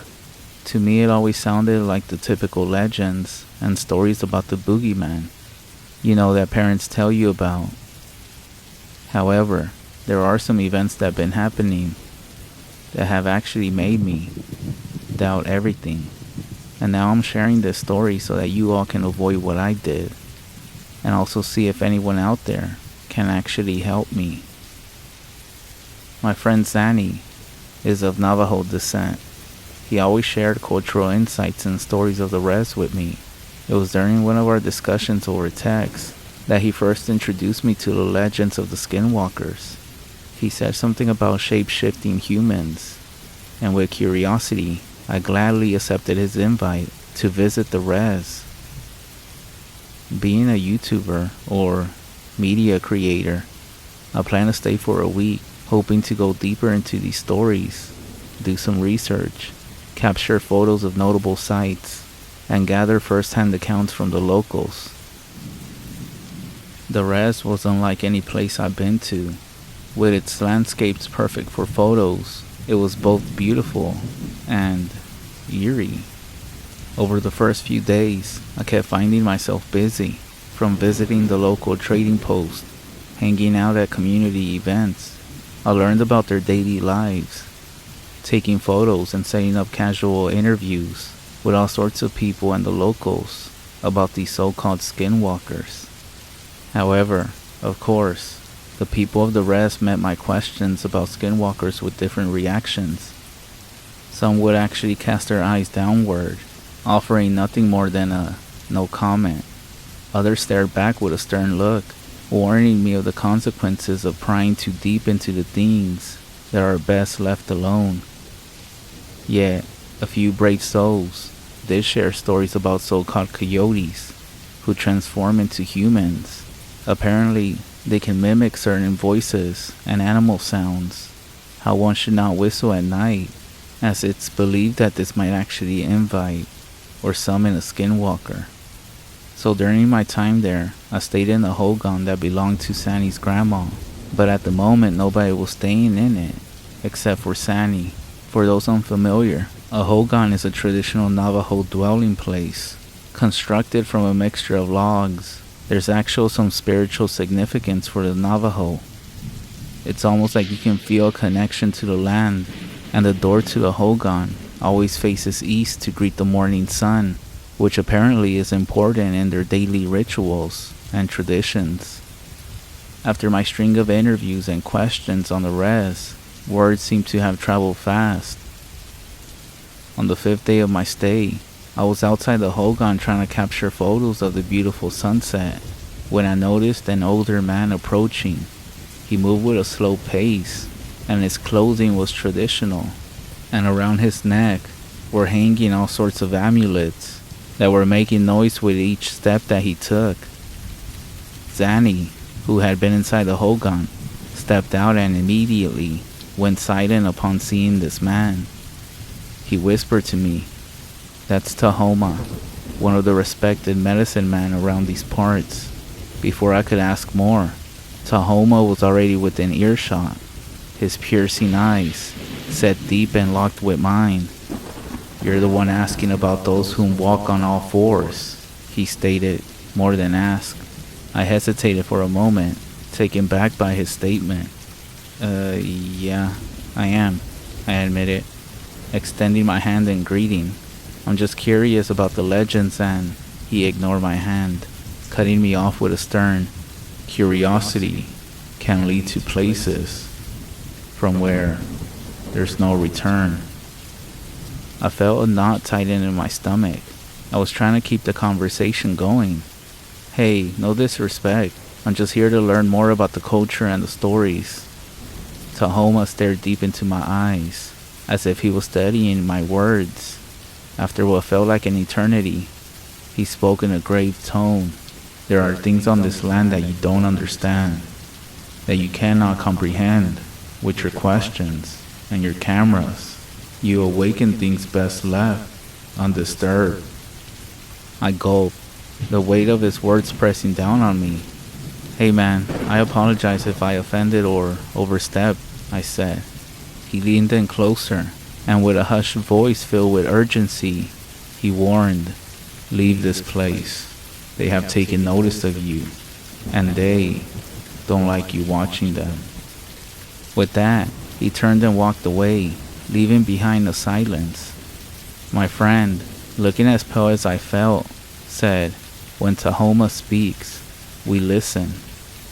I've been trying to tell you that these things are real, man." That night, the environment of the hogan felt different, more ominous if anything. Every small noise outside made me jump, and the once comfortable walls felt suffocating. I couldn't shake off the medicine man's warning, even though, to be honest, I didn't believe him. Despite the tension that hung in the air that night, a part of me still doubted most of these things. I hadn't personally witnessed any evidence of skinwalkers or the supernatural during my stay so far, and stories and legends were one thing, but tangible proof was another thing.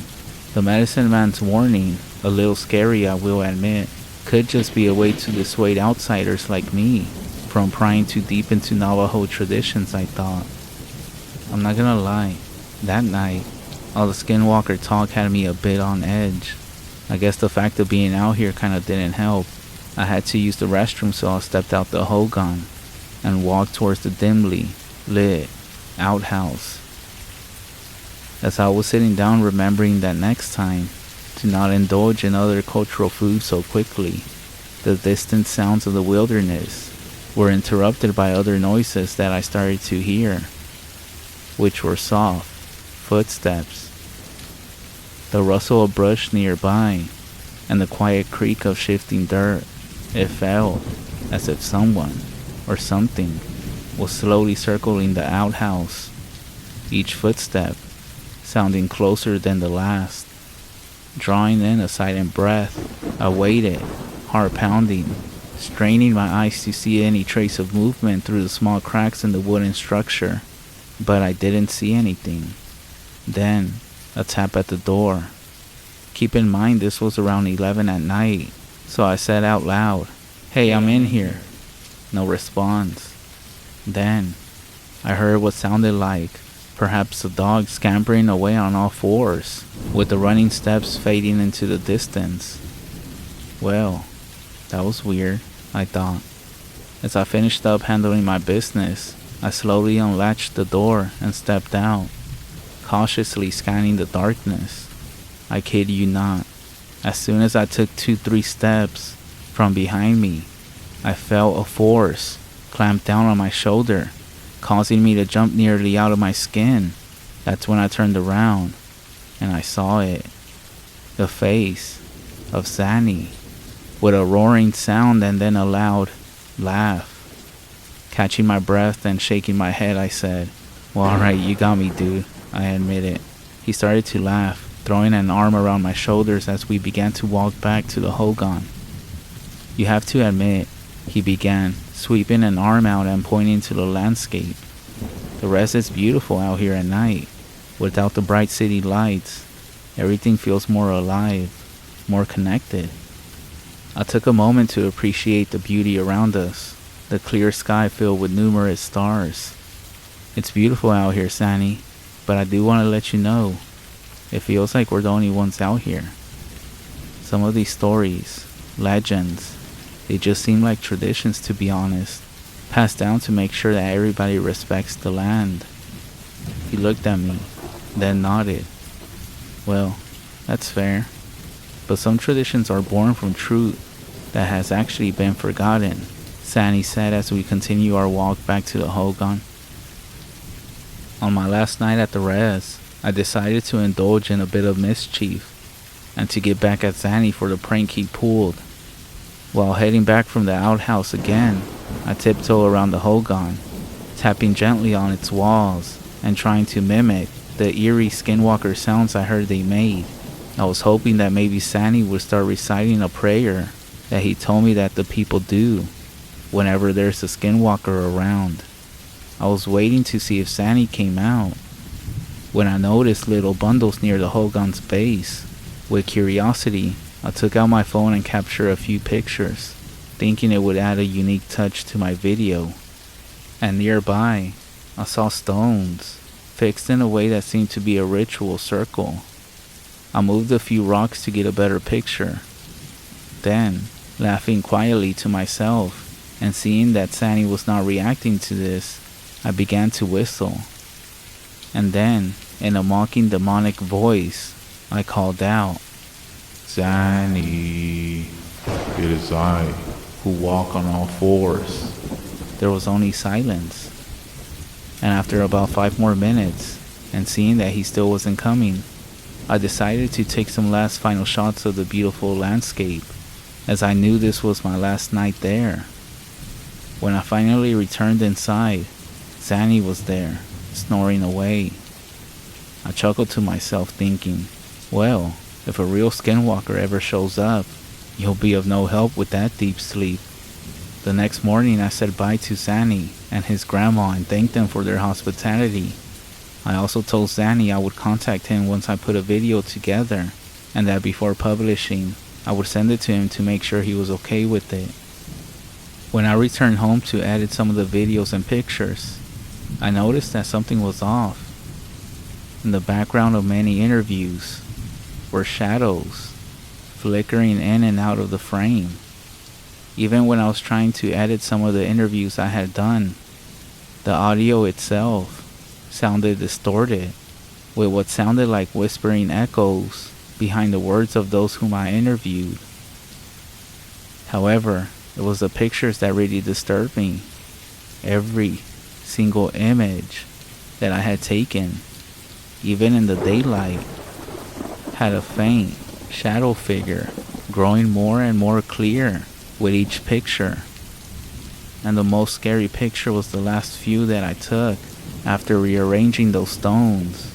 The picture was supposed to be of the landscape, but instead there was a blurry silhouette of what looked to be a person. It had elongated limbs and also a twisted, unnatural posture. Nervously, I contacted Zanny, and after explaining everything, he went quiet, saying that he would ask the local medicine man for advice. The next day Zanny called. His voice sounded worried. He told me I might have caught the attention of something, and that he's communicating with Tahoma, the medicine man, to perform a ceremony. They believe it might help cleanse whatever I had caught the attention of. That same night, as I was asleep in my room, I was awoken by what sounded like whistling outside my window. I woke up half asleep, and I swear, I heard a voice coming from my closet, saying, "I'm in here," mimicking my response that I gave when I was in the bathroom that night in the res. I'm posting this here because, out of all the places on the internet, I figure this community might be the most understanding. If anyone knows what I can do to make things right, or how to protect myself, please let me know. I will provide an update tomorrow once Zanny tells me how the ceremony went. But please, take this serious. I'm starting to panic as I'm typing this, and I swear, every time I glance at the dim reflection on my PC, when I change a window or tab, that distorted, twisted figure from that last photo I took seems to be standing right behind me.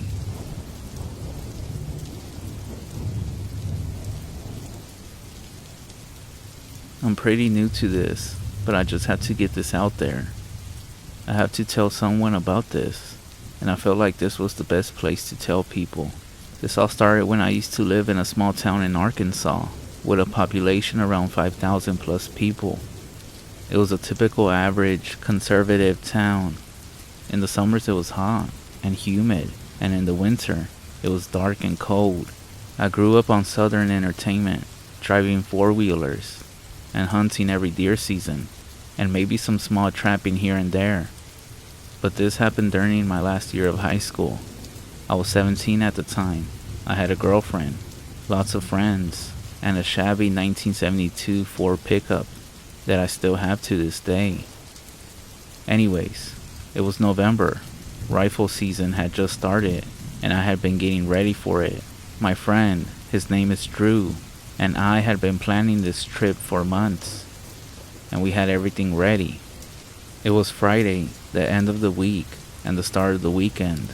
Our plan was to hike up through the national forest, onto the mountain, and set up camp and just have a good time. I wish I could have done something to have stopped myself.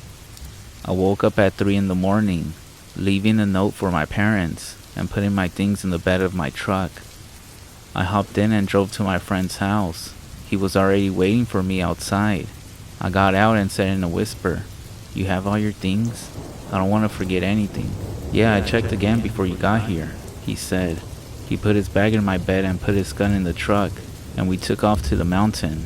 I had my eyes fixed on the road, and Drew was sitting there with a metal click, and I looked over and he was flicking a lighter on and off. "What's that?" I said, putting my eyes back on the road. "Oh, it's my grandfather's lighter. He had it with him all throughout the war." We then turned and went through the entrance to the hiking site. The change from road to dirt was just as familiar as ever. We stopped and got out. We put on our bags and headed up the mountain trails. It was around 7 and we could see where we were going because the sun was coming over the trees. The birds were chirping and I could see the squirrels running through the trees chattering. 3 hours of hiking later, we came up the campsite that we followed with our map. When we got there, we quickly set up our tarps, and we were quick to find firewood and to start a fire. I told my friend that I would get us some lunch, and I headed off with my rifle to go get something to eat. I walked for at least half a mile south, and found myself breaking the tree line. I decided I would sit and watch for a bit. I sat underneath a large oak tree, and looked for any movement. The sun was rising slowly.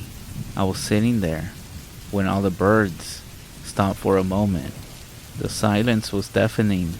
The sharp ringing in my ear was eerie. I scanned slowly with my eyes only, staying as still as possible.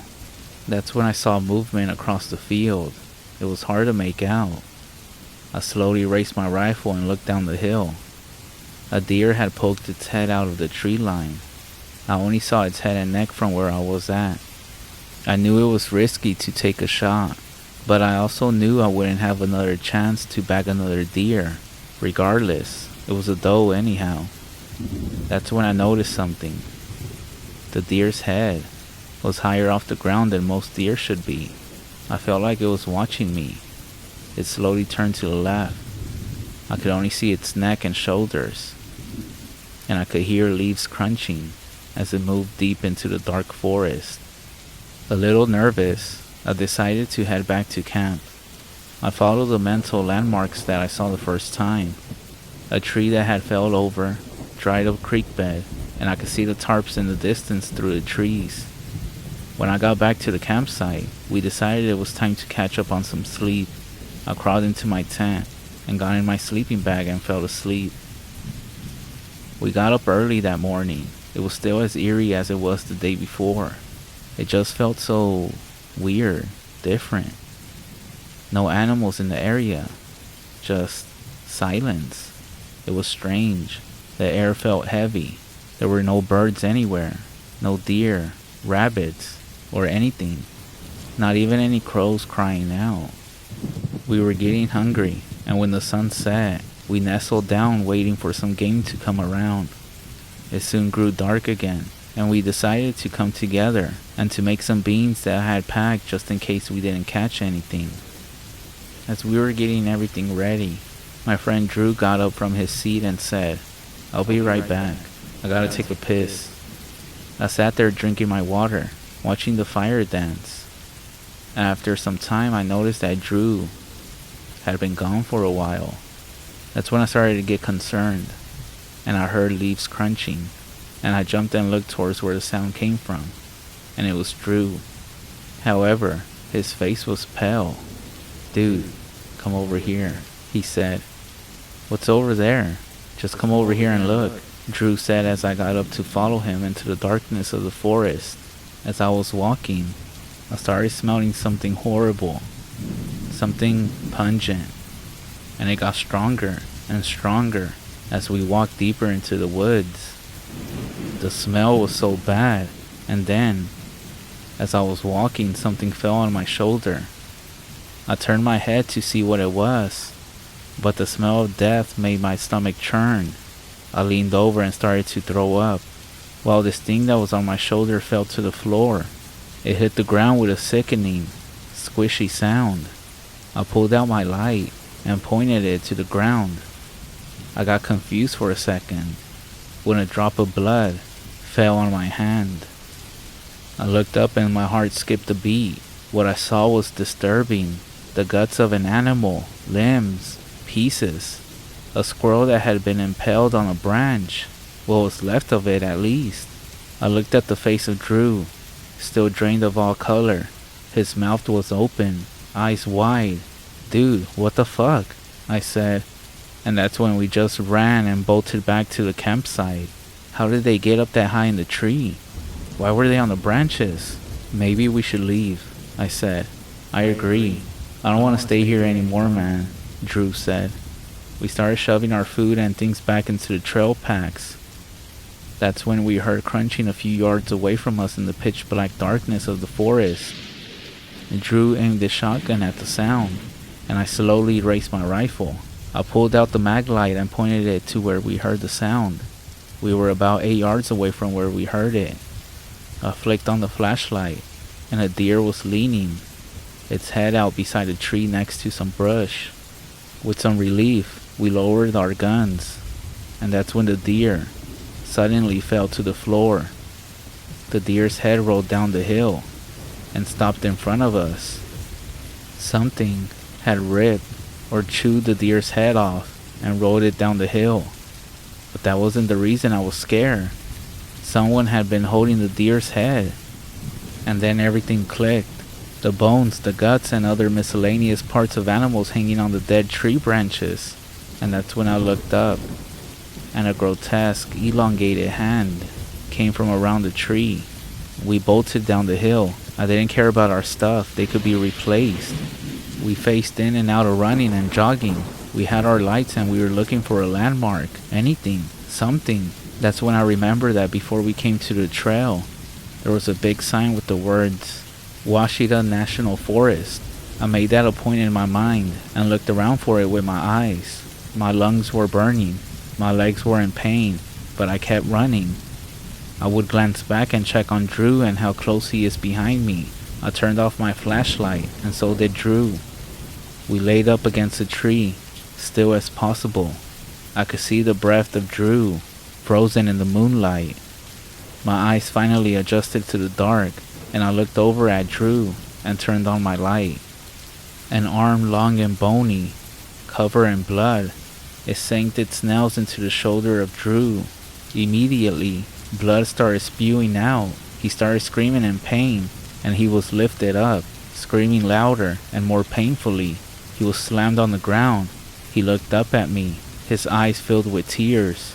He was dragged through the forest, screaming, taking shots with his shotgun. With every shot I could see his silhouette, moving further and further into the woods. I ran. I just kept running, and that's when I tripped over something, and I started falling down the rest of the hill.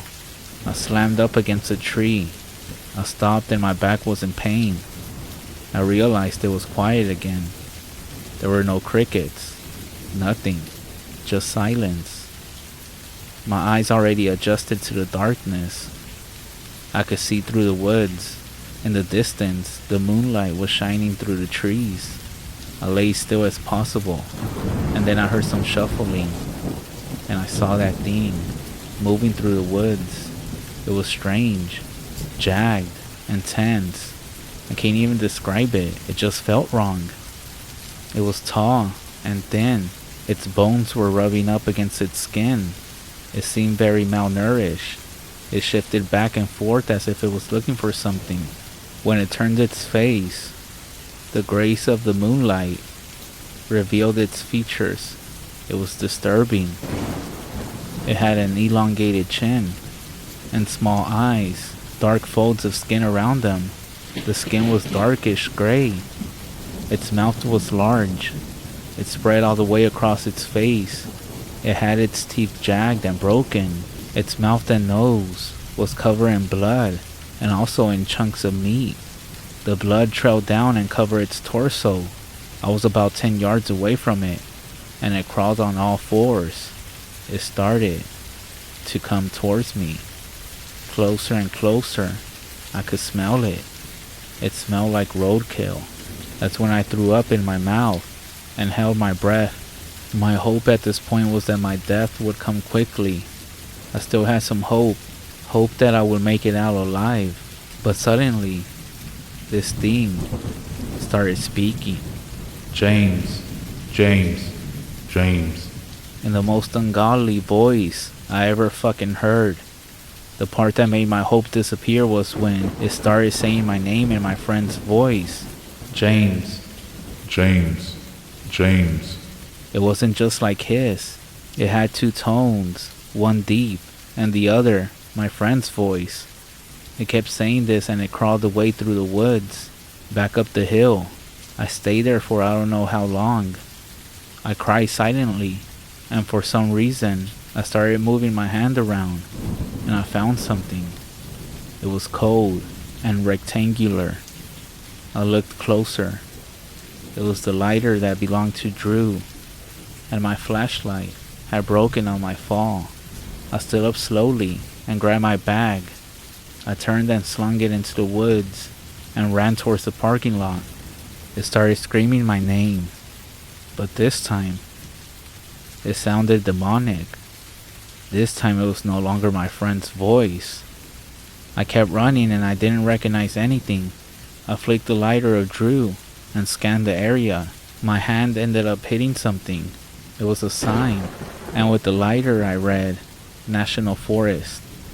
I looked back and heard that same screech, and I ran through the tree line. At a distance I saw my truck. I ran as much as I could, and when I got there I flung the door open and jumped into my truck and started it. I flipped my gears, pulled out, and hit the gas flying out of that parking lot. As I drove, I looked back, and God, I wish I hadn't looked back. It had broken the tree line, and it noticed me driving away. It stopped in the light of the parking lot, now shown in detail. It fucking stood tall. It was at least 9 or 10 feet tall, and its face, I'll never get that picture out of my head. It looked angry, and its eyes were full of hate, and what I assumed at the moment, hungry. I put the pedal to the floor. I tore off the side road and onto the highway. I looked at myself. My jacket was torn and ripped. I was covered in dirt and had cuts and scrapes everywhere. I pulled up to the police station, and according to what information I had gotten, it took a while for the cops to stop me from screaming about that it had killed Drew. A bunch of men got together the next day and rounded up a search party, with the sheriff leading the search. I ended up refusing to go. They scaled through the mountain and searched for my friend. It was nighttime when they found him. He was barely recognizable, they said. They found him under a log. His eyes had been ripped out. His tongue was forcefully pulled out. His arms and legs had been mauled. He had been gutted, and his genitals had been cut off. And his face, they told me his face was scratched and seemed to have been chewed down to the bones. And his neck had been broken in so many places. I can't even express through here how terrible I feel for running and not trying to help him. I still remember his tears streaming down his face before he was dragged away from me. On paper it was reported as a bear attack. After the incident, my grandfather came and talked to me. He said, "I'm so sorry about what happened to your friend. All the people in my town know the existence of that thing. I heard countless stories of local hunters that have came across it."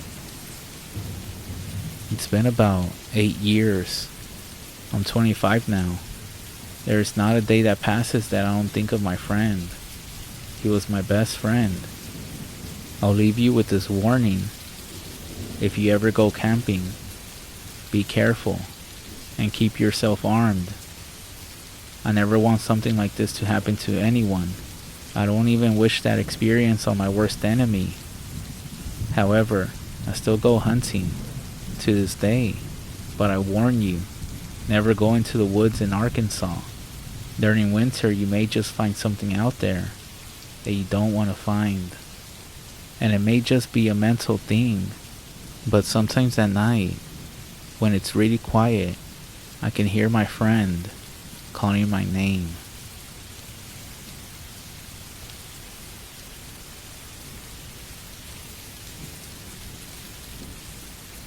For the past 18 years, not including 3 years in college, I lived in a remote part of the Appalachians. Phone service is virtually non-existent at my house, and using the internet requires a 30-minute trip to the local library. Even though the area is isolated, I always consider it a peaceful and safe place to call home. With so few people around, there's nobody to commit crimes in the first place. Home is a vast expanse of rolling greenery, which in the fall becomes a wild display of reds, oranges, and yellows, like the embers of a slowly dying campfire. I never could have comprehended the horror that this breathtaking landscape could conceal until last night. As a senior pre-med student, I got a busy schedule, endless hours of labs and class, followed by nerve-wracking evenings spent trying to be accepted somewhere. When I saw an opening in my calendar, I felt compelled to return to the primal beauty where I grew up. Thankfully, my lovely girlfriend of 2 years also had an open weekend, so I felt a surge of excitement at the prospect of sharing my home with her. We took off to the mountains late Friday afternoon with our windows down, bathing ourselves in the crisp fall air. After about an hour of driving, the mountain I call home came into view.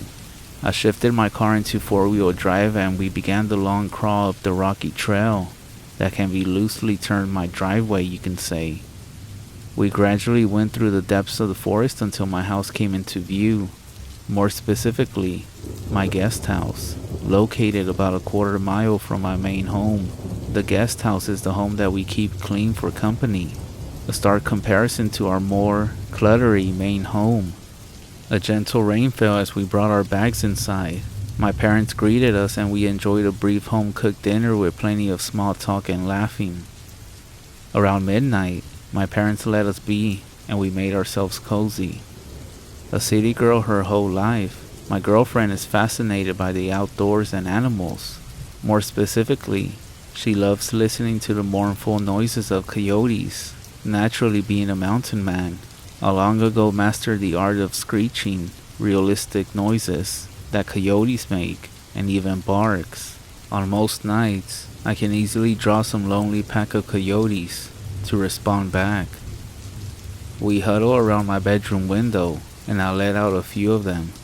My girlfriend looked at me as I try making the same loud, ridiculous noises that coyotes make, and then we waited for a response. Nothing. I tried again, and nothing but the echo of my own voice responded. Maybe it's too cold, I thought, or a cold rainy night the coyotes are most likely huddled inside their cave, trying to sleep away the rough weather. But then suddenly, something answered. Coyotes can make strange sounds, but this was different. A shriek echoed up the hollows, almost human sounding, but too high pitched and piercing in tone to be produced by a human. I gasped. My girlfriend hopped up in fright. What was that? She then asked in a nervous voice. Maybe it was a bobcat. I howled again and waited. Again, the shriek split the cold, foggy air of the forest, though this time it was much closer. I reached for my flashlight and shone a beam of light through the depths of the mist-filled air. I swung the beam around, searching, and just at the edge of the beam, I saw something unimaginable. As a keen student of biology, I have some knowledge of animals, and this was something different. It was standing on two legs, covered in patchy hair, and its feet was that of a deer. Its upper body was almost humanoid again, covered in patchy hair. The skin of its stomach clung tightly to its exposed ribs. On top of this anorexic-looking frame was a head that looked once human and at once animal, with branches of sharp antlers coming out from the back of its head. This creature started walking with its bony legs, and it seemed to be making its way to the front porch. Go the fuck upstairs, Anna, I told my girlfriend. Anna sprinted out of the room and went up the stairs while I grabbed my trusty shotgun, which was attached to the porch, and shined my light through the window on the door. My beam was met with eyes that would scare the soul from your body. The eyes were empty and pale, but they were alive with a sort of ancient energy, and they gazed straight through my terrified, adrenaline-soaked brain. The walls of the house reverberated with a deafening explosion as I began unloading my shotgun on the door and my flashlight fell to the floor. It almost seemed pointless to be shooting at those eyes, but they stared at me with such a demonic and otherworldly aspect that I could not begin to understand their motives. Screams punctuated the roar of my 12-gauge thunder, screams from both the creature and my partner hiding upstairs. The eyes vanished. Silence then came, as the roar of the shotgun had moments before, and I called my parents from the home phone. "Hey, some night you had, right?" My dad chuckled in the morning. "Yeah, never seen a bear that close to the house," I squeaked out. "Yeah, I'm kinda pissed about the door, but a bear like that can't be left alone." Poor Anna. Too scared to stay the rest of the weekend, my dad said. So we're back at school and I have no idea what to do. My parents would think I was crazy if I told them the truth behind this weekend, but I can't leave them there with that thing. Something that paranormal doesn't seem as though it would die at the volley of a shotgun. Maybe posting this on here will actually help me clear my mind and figure out how to deal with this. What do you all think? Let me know.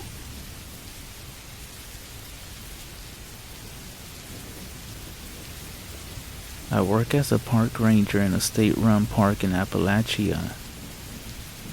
It's a little over 5,000 acres with a large lake on the property, which actually draws in many people and boats.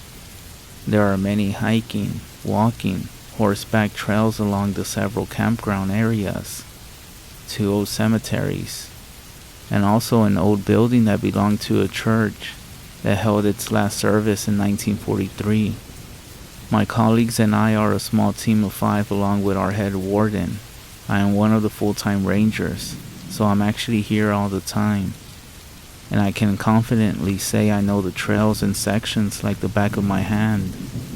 I've been doing this for just over 7 years, which doesn't seem too long, but for the size of the park, I have confidence in my ability to do my job.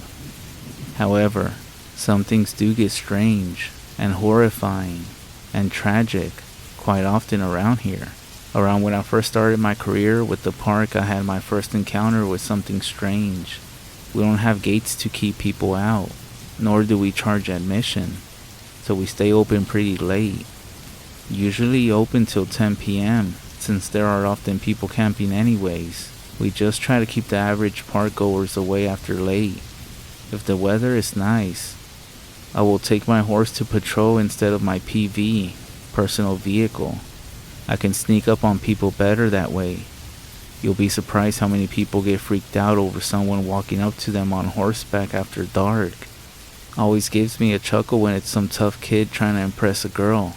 He turns and sees a huge, dark figure and yells, "Oh shit," or something of that sort. Anyways, this night was amazing, so I saddled up on Brave and did my rounds. The areas with the most issues after hours are trespassers who are usually in the cemeteries and the old church, which is on the grounds of the larger cemetery. The other cemetery is a bit smaller and much older and sits way out in the forest. People gravitate to the one with the church because, while it's close to the road, it's large enough to hide in if you hear a personal vehicle coming. Plus, it's on a real hill and surrounded by thick woods. The cemetery is just a short ways from our station, so the ride was only a few minutes. I came up over a hill in the road and saw a vehicle, a car, plastered with band stickers, parked in the small lot in front of the church. I knew then that there was most likely a group of teens in the cemetery trying to scare the crap out of each other. Leaving Brave hitched on the fence by the car, I scanned the cemetery and didn't see anyone. However, it's pitch black and there are no lights there. Electricity is not running anywhere near the place. I radioed to my boss at the station that I had people in the cemetery of the church and would let him know when they were on their way. He confirmed. I silently made my way through the tombstones, hoping to spot the group before I actually had to start yelling out over the graves. Plus, part of me is a bit of a bully, and I love to scare the shit out of people in the middle of the night by sneaking up and confronting them when they least expect it. It didn't take me long before I spotted some faint lights over by the edge of the cemetery. It was a group of 5 girls. I started walking towards them and they must have heard me because they all turned in my direction, and 2 of them screamed. I turned on my flashlight and shined it on them. "Alright girls, fun's over. You know you can't be in here this late." However, they seemed kinda relieved to find that I was just a person. When I finally reached them, I noticed that they were all silent. It felt creepy and awkward. But then again, we're all standing in a dark cemetery. "Let's move, come on," I pressed. They slowly started walking towards the parking lot ahead of me. As we walked, I realized that something seemed off. The night was calm, and there was no wind. It finally dawned on me that there was no sound whatsoever. No late night owls, no crickets, frogs, or anything else. Nothing. Which is crazy around here. The frogs will normally drive you mad with their calls at night. I think we all jumped when there was a loud pop sound from the forest to the left of us. The girls froze and they all got around me. Another pop. It sounded to me like large limbs were being snapped off trees like twigs.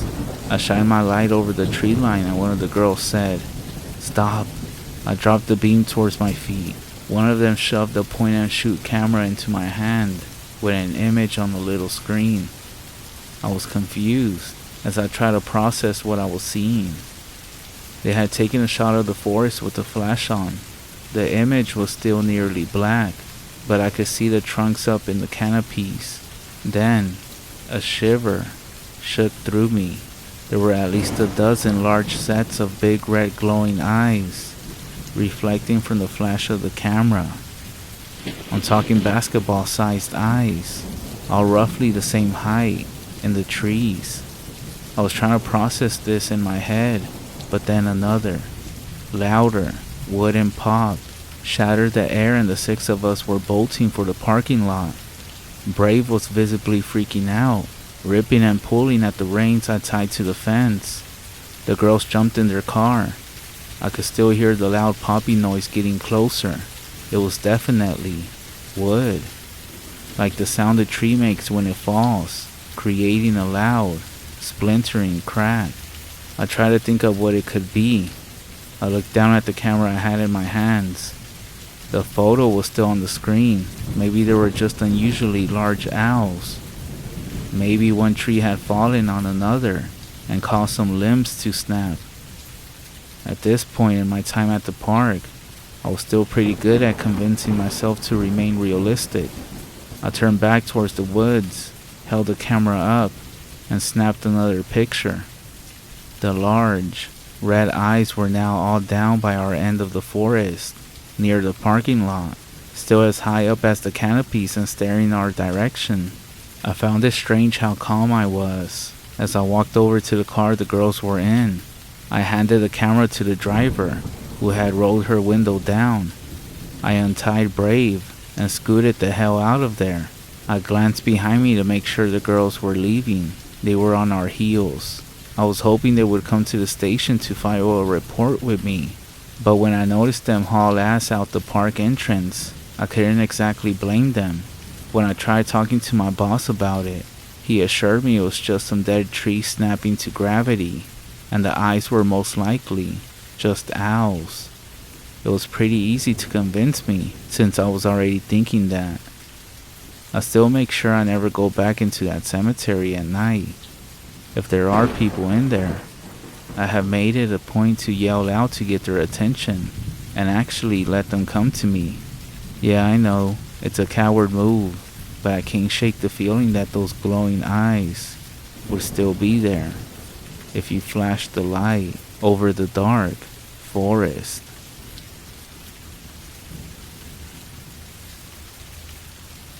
When I was 12 years old, my 15-year-old brother and I experienced a very horrific event when we were at our grandparents' cabin. My grandparents own a cabin on a large island in South Sweden, which contains only 2 cabins, separated by slightly less than a mile. One summer, my brother and I, along with my mother and sister, went to visit them for a weekend. The thing we did most when staying there was to go fishing. On our first day of the stay, we set everything up, and all we had to do now was to dig for a worm, which was used for bait. Grabbing a shovel along with a bucket, we went to the back of the cabin and down a short slope and through a trail, where we would find plenty of worms. The forest is very dense and barely no light shines through, which makes the whole setting a bit unnerving for me, as I have always been easily scared.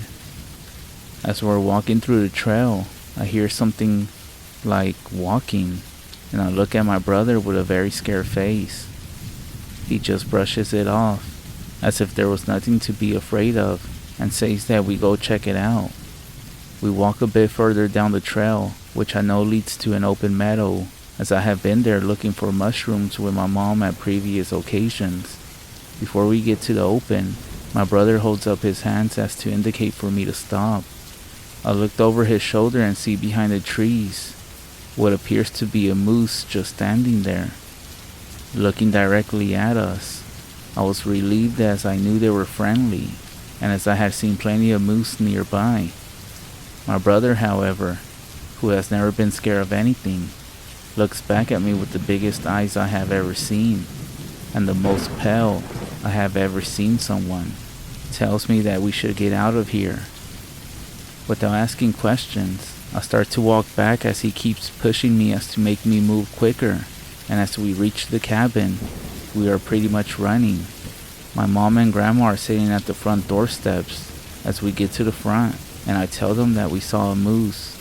My brother, on the other hand, remains completely silent. Safe to say, there was no fishing that day. The following day, we didn't even bring up fishing. I'm sitting on the porch reading a magazine, and my brother is sitting inside the couch doing the same, even though he still has that scared look in his eyes. I spent the following hour or two reading several magazines, until my grandpa is asking where the shovel is. I realized that we left it when we were looking for the worm the previous day, and I tell him where it is. Just as he is about to go get it, my mother tells me that my brother and I have to go get it, since we left it there. She also tells me that we should dig up some worms, as she wants us to go fishing later that day. I don't ask questions, but my brother seems unnerved by it. This made everything more eerie for me, as my brother is not really scared at all. He's actually pretty much the opposite of me. We put on our shoes and head to the back of the cabin, and walk down the trail heading for where the shovel and bucket is. Once we're about 10 feet from where the shovel is, my brother stops and tells me I should go and dig, as he did it the last time. I do as he says, and I start digging for worms. I have this very strong feeling that he stayed back because he was scared something would happen. I start hearing the bushes around me sway, and then I hear what you could call sneaky footsteps moving closer and closer. Everything is all the more creepy as I have no idea where the footsteps are coming from. One second I'm sure they're coming from my right, and the next it feels like they're coming from the completely opposite direction. I quickly put the few worms I found in the bucket, and as I fumble to pick up the shovel, I feel as if somebody is watching me. My brother walks up to me and helps me seal the bucket, and I tell him it feels like someone is watching us, to which he responds that we should leave. Just as we turn around and are ready to head back, I hear a crack behind me and turn around. I look down the trail and see the moose once again, peeking at me from behind a tree. It looked very different from what they usually look like. At the same time, I'm more confused and curious than I am scared, and my brother is just completely silent. I can't quite see the whole body of it, but I know that something is wrong. I stand for a couple more seconds watching it, as it's staring directly at us. From what I can see, I realize that it is now standing on 4 legs, It is actually leaning as an old man with a really bad posture, with his arms hanging straight down. I also had this weird sensation that this thing was trying to talk to me, saying, "Let me help you." In a few seconds I get struck with a panic and start walking really fast back to the cabin, my brother doing the same. It only takes a second before we are both in full sprint running back, and I don't look back until we have reached the cabin. I turn around and the moose-like creature is nowhere to be seen. We put the shovel by the shed where we took it and bring the bucket with worms to the front where my mom and our grandparents are sunbathing. The day happens to go on as if nothing happened, and we don't even speak about it. Ever since this happened, I have never brought it up again with my brother. We both just sort of knew that it would feel wrong to speak about it, and none of us have visited my grandparents at the cabin since then. To this day, I'm not sure at all what I saw. I mentioned it to my friend once, and he told me that if what I saw was true, then it was most likely a Wendigo. He showed me some pictures from Google, and I instantly found resemblance of the creature that I saw back then. Until recently, I had completely forgot about this event, but after reading several stories about Wendigos, my mind has once again been haunted by this event, and in a terrible way, as I realized that what I saw was most likely something far more horrible than a moose. Out of all the things I have read about Wendigos, the most terrifying thing is the people saying never to talk to it. I am just imagining in my head what could have happened if I had tried talking back to the creature. When I felt it was speaking to me.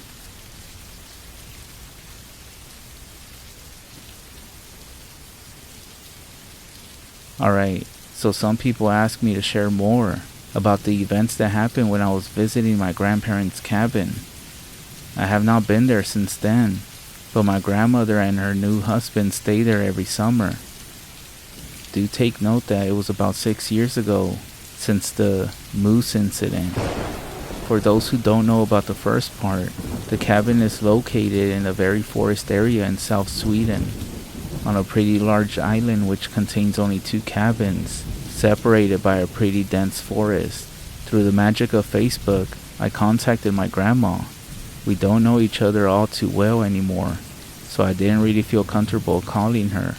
I told her about the moose-like creature and how my brother and I both saw it. She then proceeded by typing for nearly 15 minutes, and I waited patiently.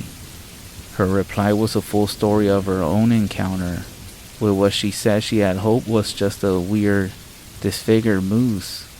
Her writing was in Swedish, so I will do my best to translate it. About 20 years ago, I was staying at the cabin by myself. Your grandpa was working at the time, so I was alone for the whole week. One night, when I was sleeping, I woke up with an uneasy feeling. I wasn't sure why, but I just knew something was wrong. I had this feeling that somebody was watching me. My first thought was to fall back asleep, and so I did. I woke up in what I believe was about an hour, and this time, I was sure something wasn't as it should be. I felt the same feeling that somebody was watching me, and I could hear something moving outside. I grab a bedside candle and light it. As I get out of bed, I choose not to pull the curtains, as I have this terrifying feeling that someone will be staring right at me. By now, I'm pretty much convinced that someone is trying to rob me. I was sleeping in a room at the back of the cabin, and so I walk up to the front and look out by the porch but see nothing. There are no neighbors nearby, and I can't call the police as I have no phone. I decided to go back to bed and try to sleep the fear away, and so I do. I lay there for at least an hour without falling asleep, and even though the sound is gone, the unpleasant feeling has stuck around. At the back side of the cabin, right outside of my window, was an older cabin which we used before this one was built. The place was creepy, and we eventually decided to burn it down some years later. Anyways, I hear something bumping around outside of it, and I realize that I am actually gonna have to look out the window. I get out of bed, light the candle again, and go pull the curtains. The uneasy feeling is still there, and I have the strongest feeling that something is gonna be staring right back at me. I pull the curtains, and for a second, I'm in complete fear. I see something staring back at me, but it's no robber. It's not a person. It was a moose. I expected to be relieved to find that it was nothing but a harmless animal, but that is far from what it was. After some seconds, I calmed down, and the panic faded a bit. This thing was still staring at me, but it was for sure not a normal moose. I took some seconds to investigate it. For a first, it was now standing on 4 legs.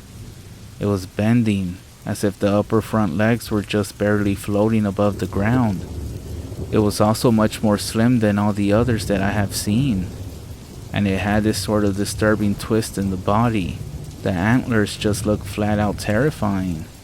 Naturally, it doesn't say anything, but I had this very strong feeling that it wanted me to come out. It wanted me to let it help me, even though I felt that's what it wanted me to hear. I just knew that this thing had bad intentions. I faint within a few seconds and wake up at morning and let out a scream of panic. The creature is gone, and I'm trying to figure out if I was dreaming or not. To this day, I'm not sure if this actually happened or if I was just dreaming. But now that I know you saw the same thing, I know it was real. My grandma suggested that I should tell my brother that I spoke to her about it, and I am seriously considering doing so. I mean, this for sure confirms that what we saw was not a normal animal.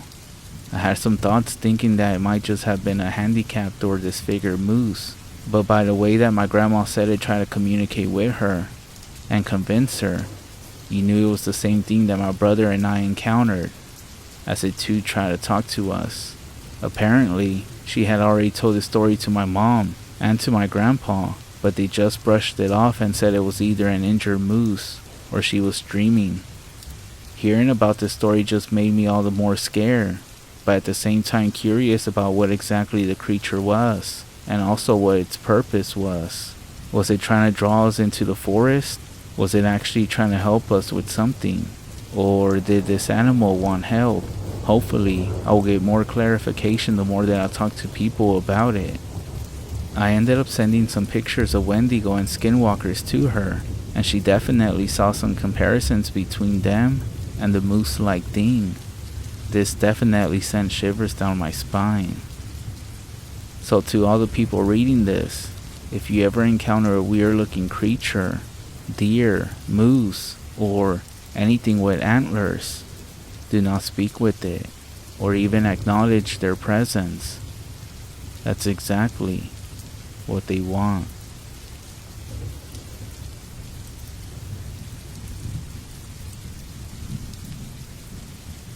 I experienced something in the summer of 2013 that still haunts me to this day, and continues to make me question everything. My girlfriend Anna and I had decided to go camping as a last farewell to summer and to get some alone time. She would be going back to school pretty soon, and I wouldn't be seeing her as often. We had been together for just over 2 years, and I was completely head over heels for her. I was even thinking about popping the question. So on a weekend in early August, I packed up my camping gear and drove 45 minutes away to the park that we would always visit. It was a nice park. It had a lot of trees and wildlife, along with a small creek running through it. We knew the area well since my friends and family had camped there since we were kids. I ended up sending a text message to Anna after parking my car, letting her know that I had made it and I had set up camp in our favorite spot.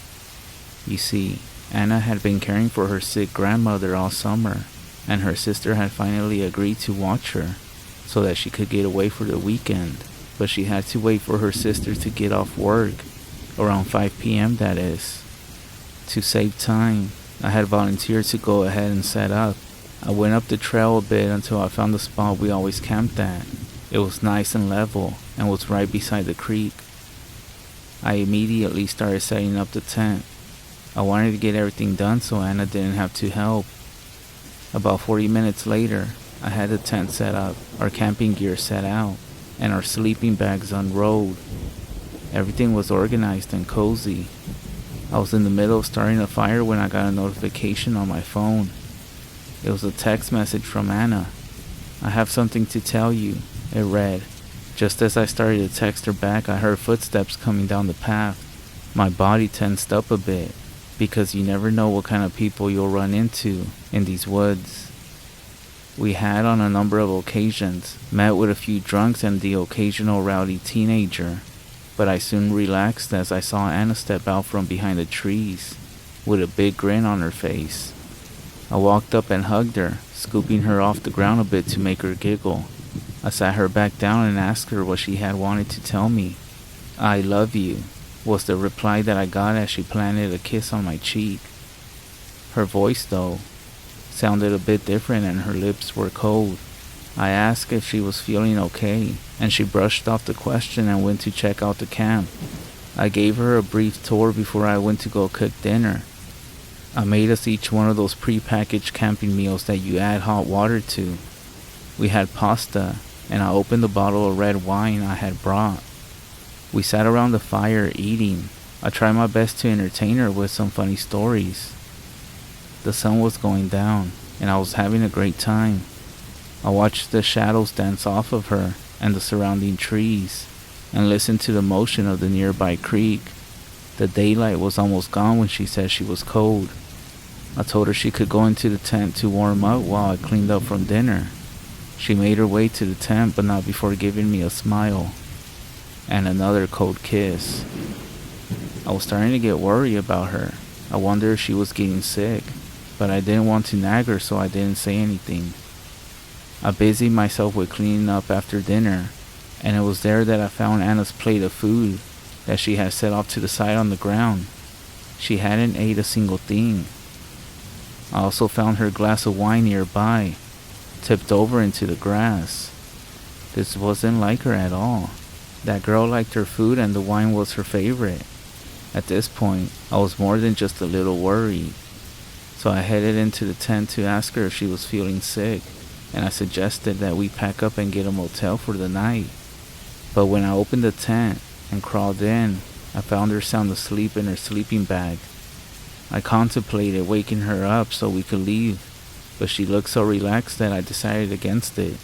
I went back outside and finished cleaning up camp and putting out the fire before I lay down next to her in my own sleeping bag. I had a bit too much wine, and I fell asleep quickly. The morning came and it quickly filled the tent with a soft glow as I listened to the birds singing outside. Anna was still sound asleep, so I decided to get up and start breakfast. 15 minutes later, I was admiring the meal that I had made. Well, as much as you can admire. Slightly runny scrambled eggs that came from a pouch.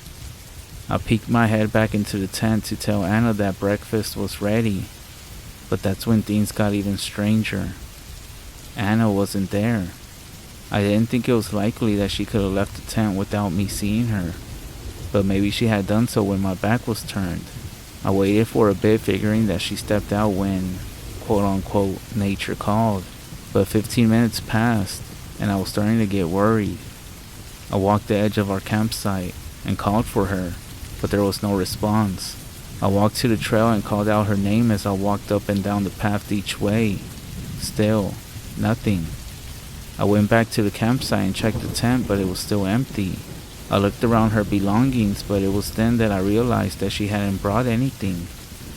I couldn't even remember her checking her phone last night, which is something that she was in the habit of doing while she was out in case her grandma needed her. That's when I grabbed my phone and decided to text her. I didn't have any signal, so I walked back up the trail to my truck where I knew the signal was good. That's when the text messages started flooding my screen. All of them from Anna. My hands began to shake as I started reading. "I have something to tell you. It's bad news. Grandma just passed away. Are you there? Can you meet me at Grandma's house? I can't go camping tonight. I'm sorry. We can reschedule. Where are you? Fine.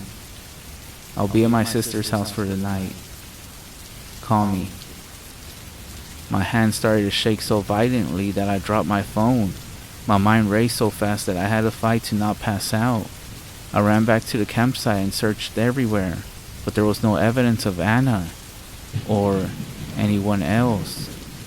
I checked the tent to look at her sleeping bag that had clearly been used last night. I even checked the garbage bag to confirm that there were 2 plates from dinner last night, one with food still on it. I ran back to the truck and sent Anna a text message because I didn't trust my voice not to tremble. I told her I got very sick last night and couldn't text her back. I apologized and offered my condolences about the passing of her grandma. She texted me back letting me know she was okay and that I would see her later that day. I walked back to camp in a daze. My mind seemed to want to shut down. It couldn't process what happened. At first I thought I was going crazy. I thought I had a breakdown and imagined it all. But the sleeping bag and the dinner that she didn't eat told me differently. Who or what kept me company last night? Who or what could look just like Anna, but not be Anna? Had it been a ghost? Maybe a shapeshifter? Or was all of this just some kind of sick joke? I packed up camp with difficulty. My stomach was in knots and my muscles were weak. I felt like I was going to get sick at any moment. I made it home and sent a text message to Anna. I told her I was still sick and didn't want to make her sick. The next time I saw Anna was on the day of her grandma's funeral, where I easily passed off my anxiety about the whole ordeal as grief and sympathy. As I said in the beginning, I never told anyone the story. Me and Anna are now married, and I still haven't even told her. We don't go camping in those woods anymore. We have found a much nicer, and hopefully, safer spot to camp. I look back and remember that night quite often. I replay all the scenes in my head, trying to find anything that will lead me to an explanation, but I haven't figured out anything. I do, however, know one thing. I spent the night with someone, or something, and it wasn't my girlfriend.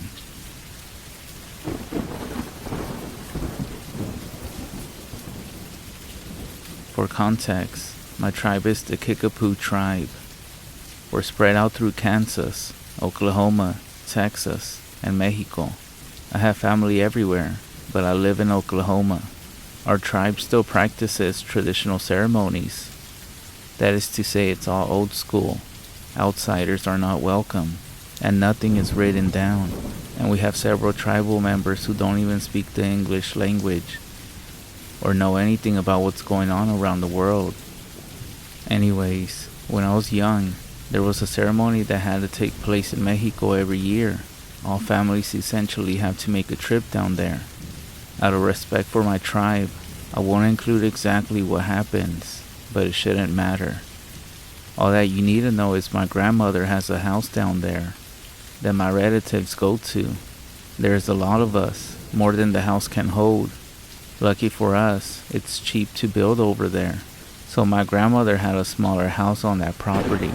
My family, my aunt's family, and my uncle's family were there. My grandmother is a superhero, so she is helping another group of family with their ceremony. Since the knowledge is all word of mouth, and so my mom would take care of our ceremony.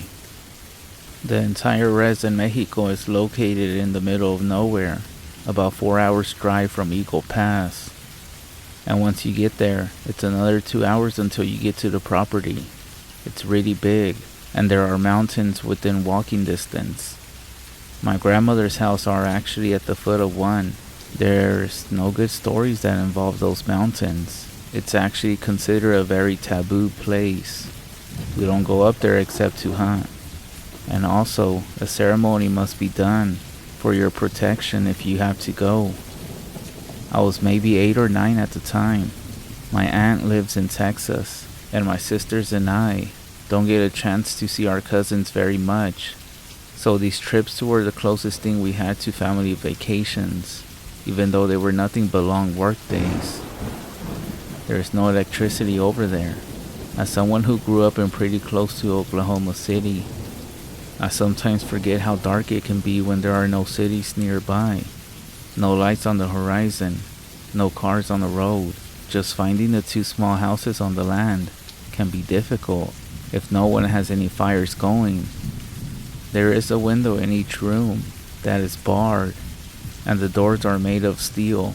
It's not pretty, but it's necessary, since no one lives in these houses most of the year. The new house is different. The windows are still barred, but they can open. The old house windows were just solid glass. My sisters and I were playing with my cousin E and M in the new house. M happens to be my age, and E is 2 years younger. It was well after sundown, and the headlights on my uncle's truck was the only light. It was getting late, and I say we, but really just the parents, had a long day of work the next day. So everyone started moving for lights out. My family was in the old house, so my sisters and I headed to our room, and this event happened that night. I woke up to screaming, so did everyone else. You would think I would have been panicked, but no. I was a kid who had just woken up by what was the sound of E screaming in the house. I wanted to scream at him to be quiet. I wasn't scared until my dad walked into our room and told us to stay. We don't disobey my dad, so that's what we did. We went to the window and tried to watch outside.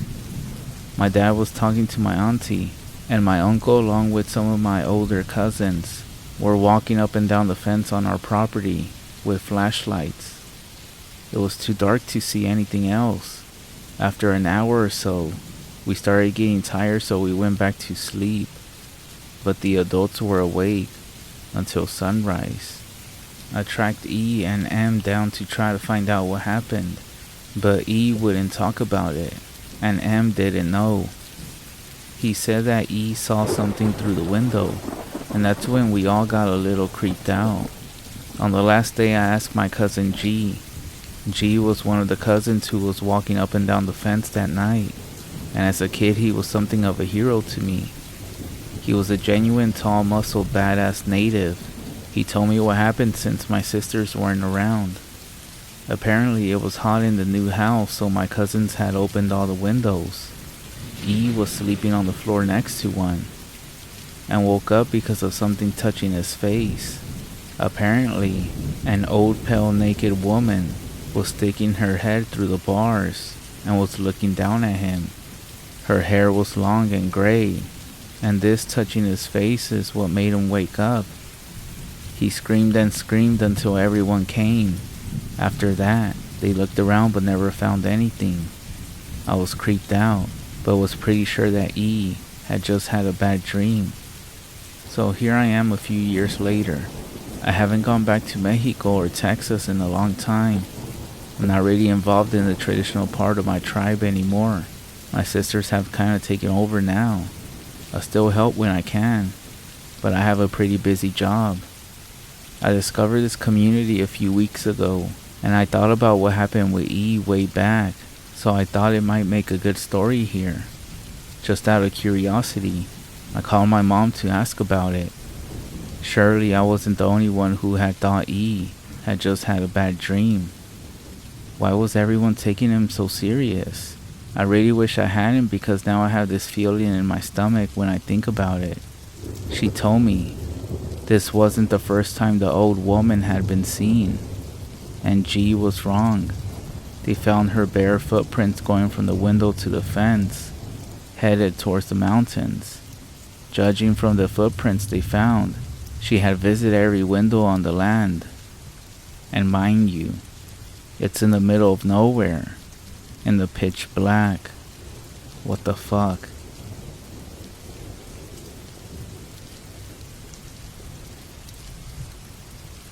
I don't have much time. On the cold floor of this prison cell, I find myself desperate, scribbling this letter, not to simply recount the events that have led up to this, but as a warning to you all.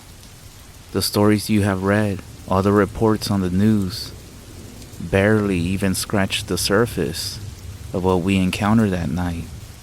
I turned myself in, not because of guilt or because I was trying to escape, but because it felt like the only option in order to escape whatever this thing was. I would much rather be writing this letter to Diego and Lucia to send them assurance of my safety and see if they even made it. However, the mysterious power outages, the noises at night, the shadows that are seen walking among us, it's become clear that this thing has actually followed us here.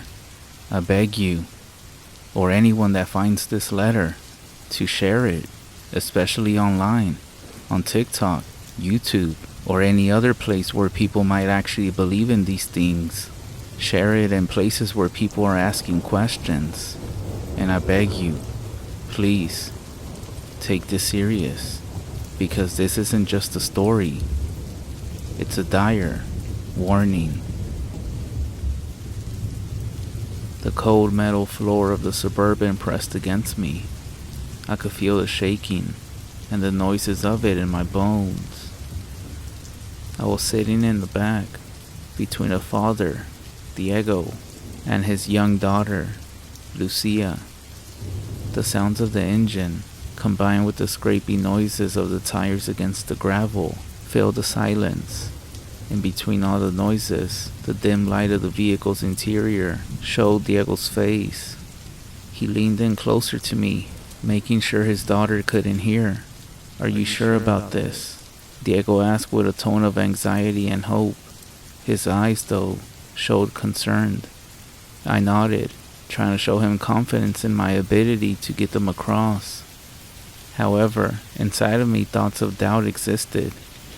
Memories of the past, both successful and disastrous, flashed through my mind, reminded me of the weight, the responsibility, and the risk.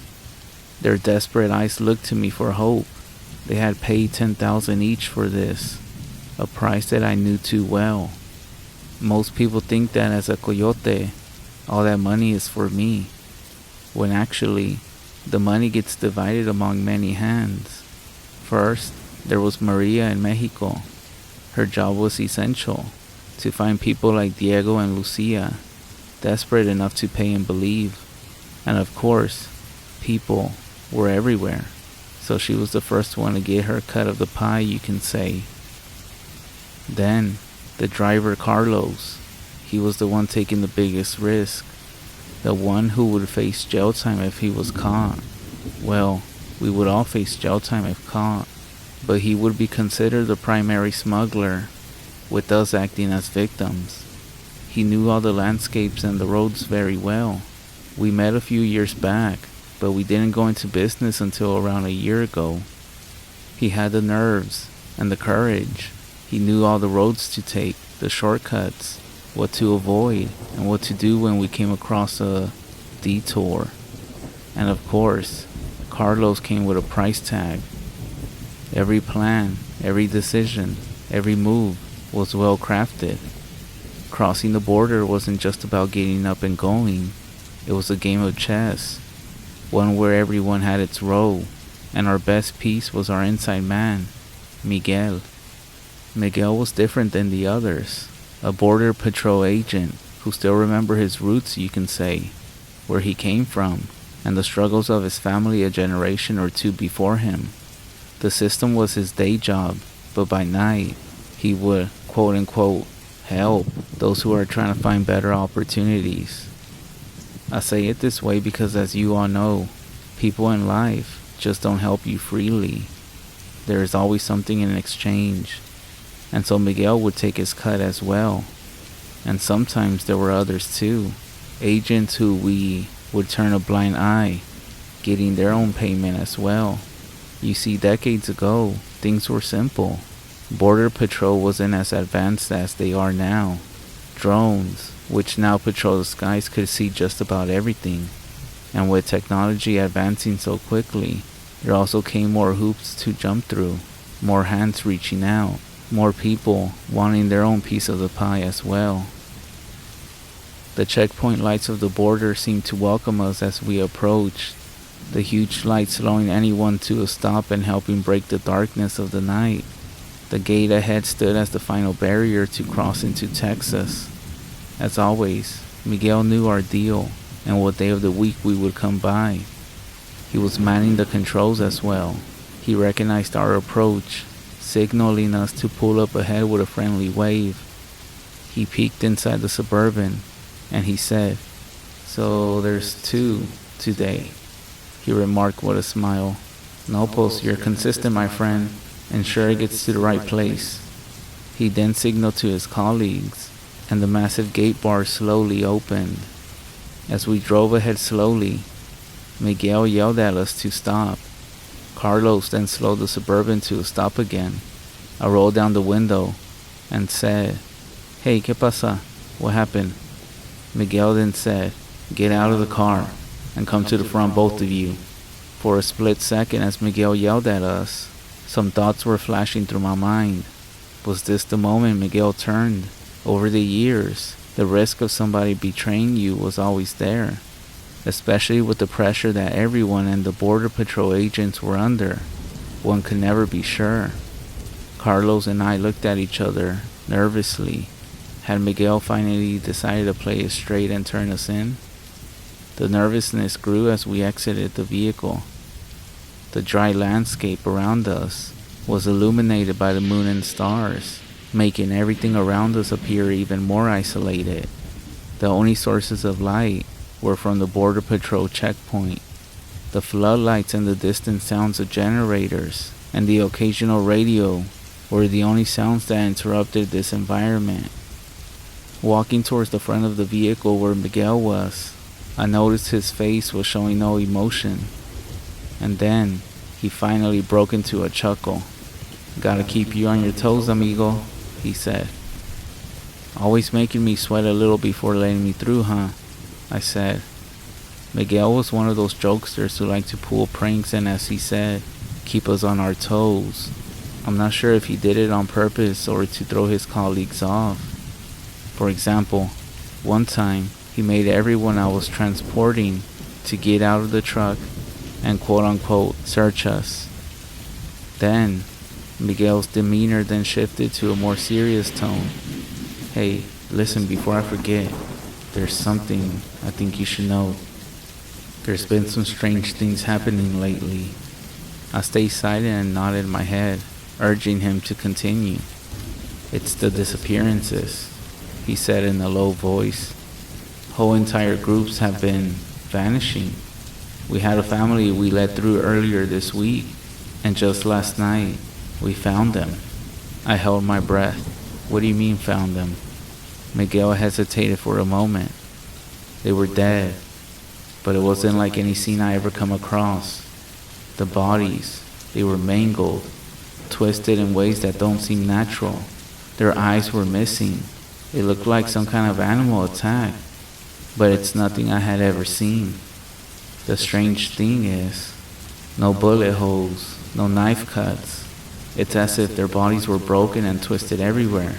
Even some limbs were ripped apart, and others twisted in ways I had never seen." I felt a shiver run down my spine. "Do you think it's something to do with the cartels?" He shrugged. "Could be, but even the cartels have a specific way to their madness. It's different. Like, I'm not sure, maybe someone or something, not human. It's weird. Just keep your eyes open and stay safe out there." I nodded. "Alright, you're good to go ahead," Miguel said. "But don't forget it." Climbing back into the Suburban, I got into the passenger seat, while Diego and Lucia stayed in the back. I could sense their fear radiating from their looks of concern. As far as Miguel's mention of it, I knew he was talking about the payment for the 2 passengers. Yet my mind kept circling back to his warning. Most stories and crimes from the border are always linked to the cartels, but the way Miguel had described this situation, it was disturbing. I used to work with other coyotes, but as time went by, I realized just how dirty this business could be when it's in the wrong hands. Their methods were evil, just thinking about the money, not the well-being of the people we were transporting, cramming people into the backs of the trucks, trailers like livestock, often without water. If they were pulled over, it was every man for himself. The ones who had taken the responsibility for those lives would bolt, leaving scared families to fend for themselves. You hear reports all the time. I think it was a few years ago when Houston police found a huge rig with about 100 immigrants trapped inside. Of course, we knew who it was and who did it, but it just shows you that once you get paid in advance, they don't care about you. There is one incident that stands out. Halfway through the journey, a young boy fell ill, most likely from the extreme heat and lack of water. He slowed the group down. The other coyotes, with whom I was working with back then, decided he was a liability. They actually wanted to leave him and his mom behind in the middle of nowhere. The argument became heated, and I stepped in, managing to persuade the group to let them stay. However, that incident was the turning point for me. It was no longer just about the money. It's more of sleeping without the guilt of things that you could have done in the past. They would abandon families halfway into the road. A father, a mother, a daughter, or son. It didn't even matter. If someone held us back, they would just be left alone. And well, this approach troubled me. They had already received their payment, and to them, anyone slowing the process was just added baggage. I had seen fathers get separated from their families, mothers left crying for their children. These were humans, and for them to turn a blind eye was just wrong. I decided to break away from this group of coyotes. It wasn't an easy decision, and it came with risk. Going without them meant that I had to build a new network, find people, and operate discreetly to avoid drawing attention from my former partners. But my guiding became clear: ensure the safety and well-being of every person under my care. Over time, I developed a reputation for fairness. Families trusted me to get them across because they had heard stories of my dedication. I may have charged less than the others, but I slept better at night, knowing that I wasn't sacrificing human lives. Furthermore, I would move people in much smaller groups of only couples or small families.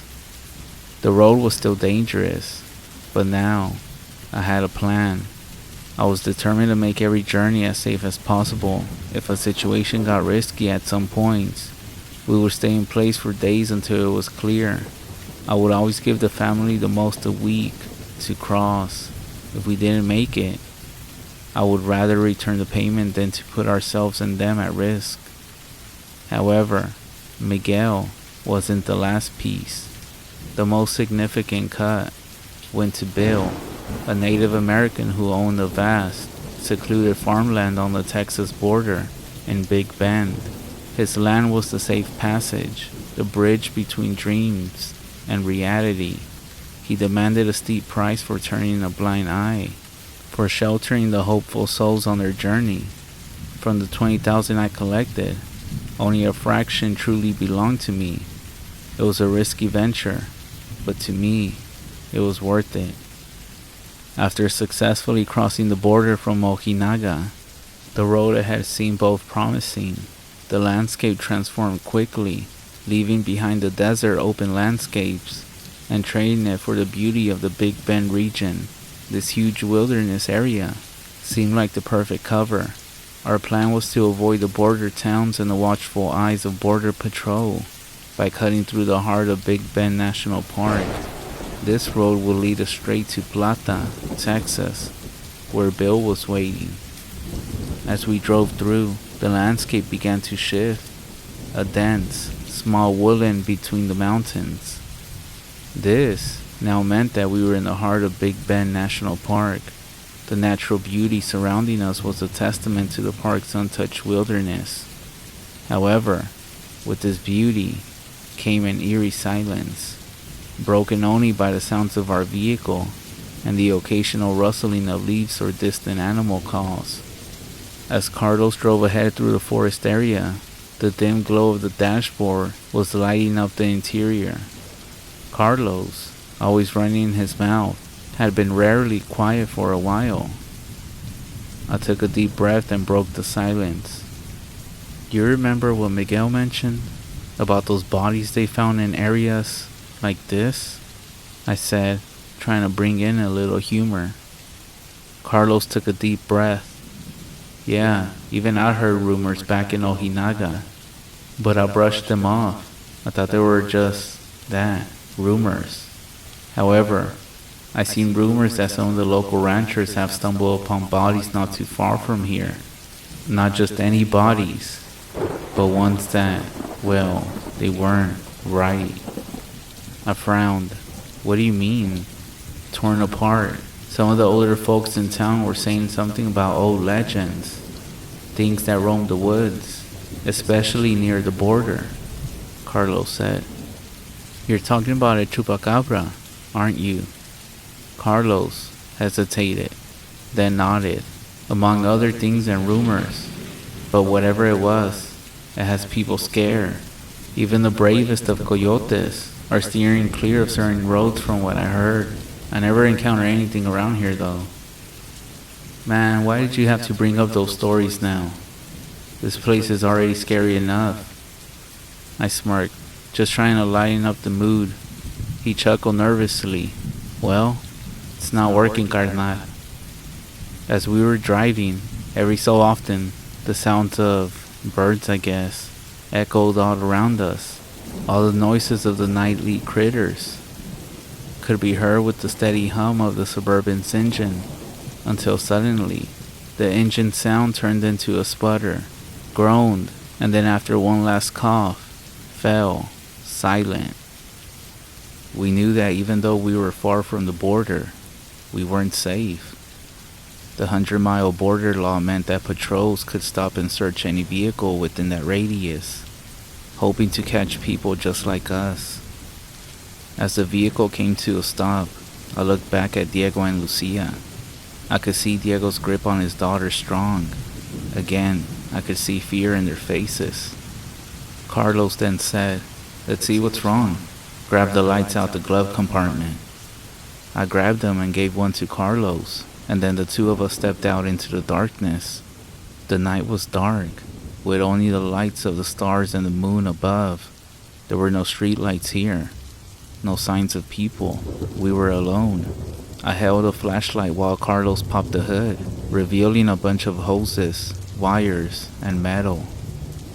As he started moving stuff around and trying to figure out the issue, I would try to crank the ignition, hoping for some sign of life, but the Suburban refused to turn on.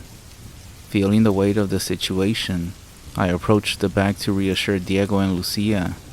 "We'll figure it out," I whispered, my voice being a little shaky despite the situation. Lucia was holding a small doll, her source of comfort throughout this journey. As I walked back to the front of the vehicle where Carlos was, my feet started crunching on the dry gravel. I stopped as memories flooded back. I thought about all those who venture into these same fields, driven by the promise of a better life. I stared into the surrounding darkness. It felt pretty cool, even though the temperature was still pretty high. As I was thinking, that's when I heard it. A faint whisper. It was coming from the tree line just a few yards from where we had stopped. "Help," it said. The voice of a young boy, fragile and on the verge of breaking. My heart raced as I tried to place the direction of the voice, but I froze, every instinct urging me to dismiss it as a figment of my imagination. But it sounded so real. With my flashlight pointing down, casting a small circle of light on the ground, I slowly raised it, allowing the beam to cut through the darkness and bring light to the edge of the woods. But there was nothing there, just trees, their leaves rustling gently in the night breeze. The sound, the voice had faded, but I felt shivers down my spine. I took a deep breath, trying to rationalize the experience. Maybe being exhausted and the stress of the journey were getting to me. Maybe it was just the wind playing tricks, but I couldn't shake off the feeling that I had actually heard something. Actually heard someone, that is. Nervously, I made my way back to the front of the Suburban, where Carlos was still trying to figure out the engine's issue. As I approached him, I could hear him saying words under his breath, cursing at the vehicle. "Carlos," I began, my voice low and cautious. "Did you, hear that just now?" He paused, looking up from the engine with a confused look. Hear what?" "A voice," I replied, swallowing the saliva in my throat. "From the woods. It was somebody saying help me." Carlos stared at me for a moment.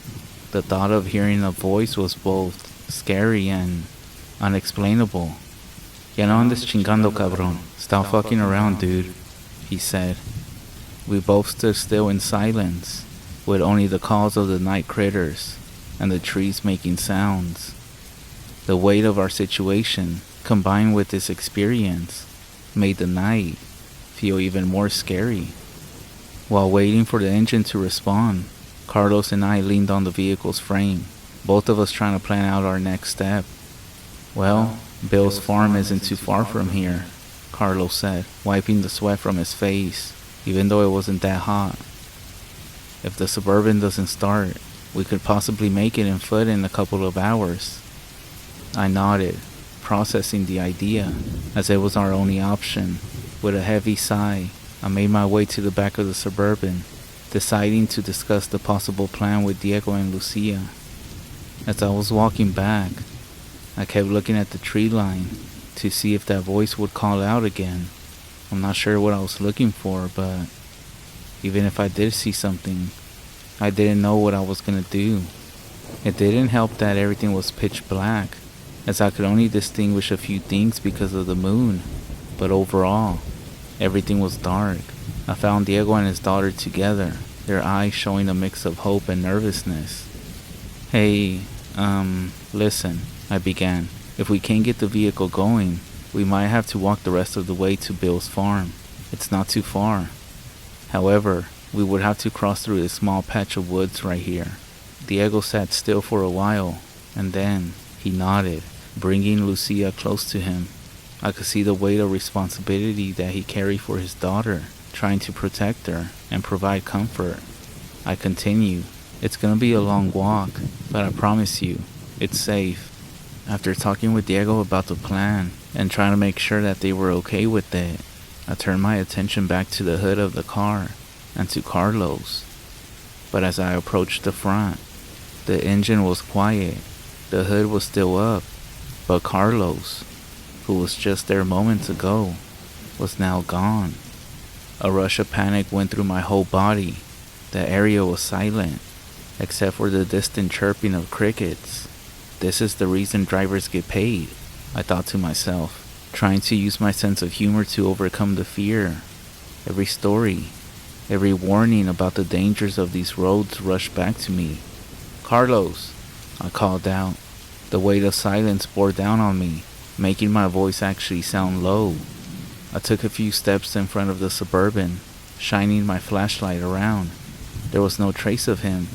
I circled the vehicle, praying that maybe he had just gone off to relieve himself, or that he was trying to find a better view, to see which way we could go. But there was nothing, no sign of him. My mind started to race to all things. Did he go to find help? Maybe he heard something, or saw a patrol and decided to hide. The possibilities seemed endless, and none of them were reassuring. That's when I felt a chill run down my spine, as I thought back to that voice from the tree line. However, pushing aside the fear that I had, I knew I had to do something. I started to shine my flashlight everywhere, sweeping the area, looking for any sign of him. "Carlos!" I called out again, louder this time, hoping that he would answer. Suddenly, from deep within the trees, I heard a faint chuckle, followed by a voice that I instantly recognized. "Hey, over here. We need to cut through here. It's the fastest way to Bill's farm." As the voice of Carlos came from the tree line, a confused feeling and concern gripped me. Why did he venture off without us?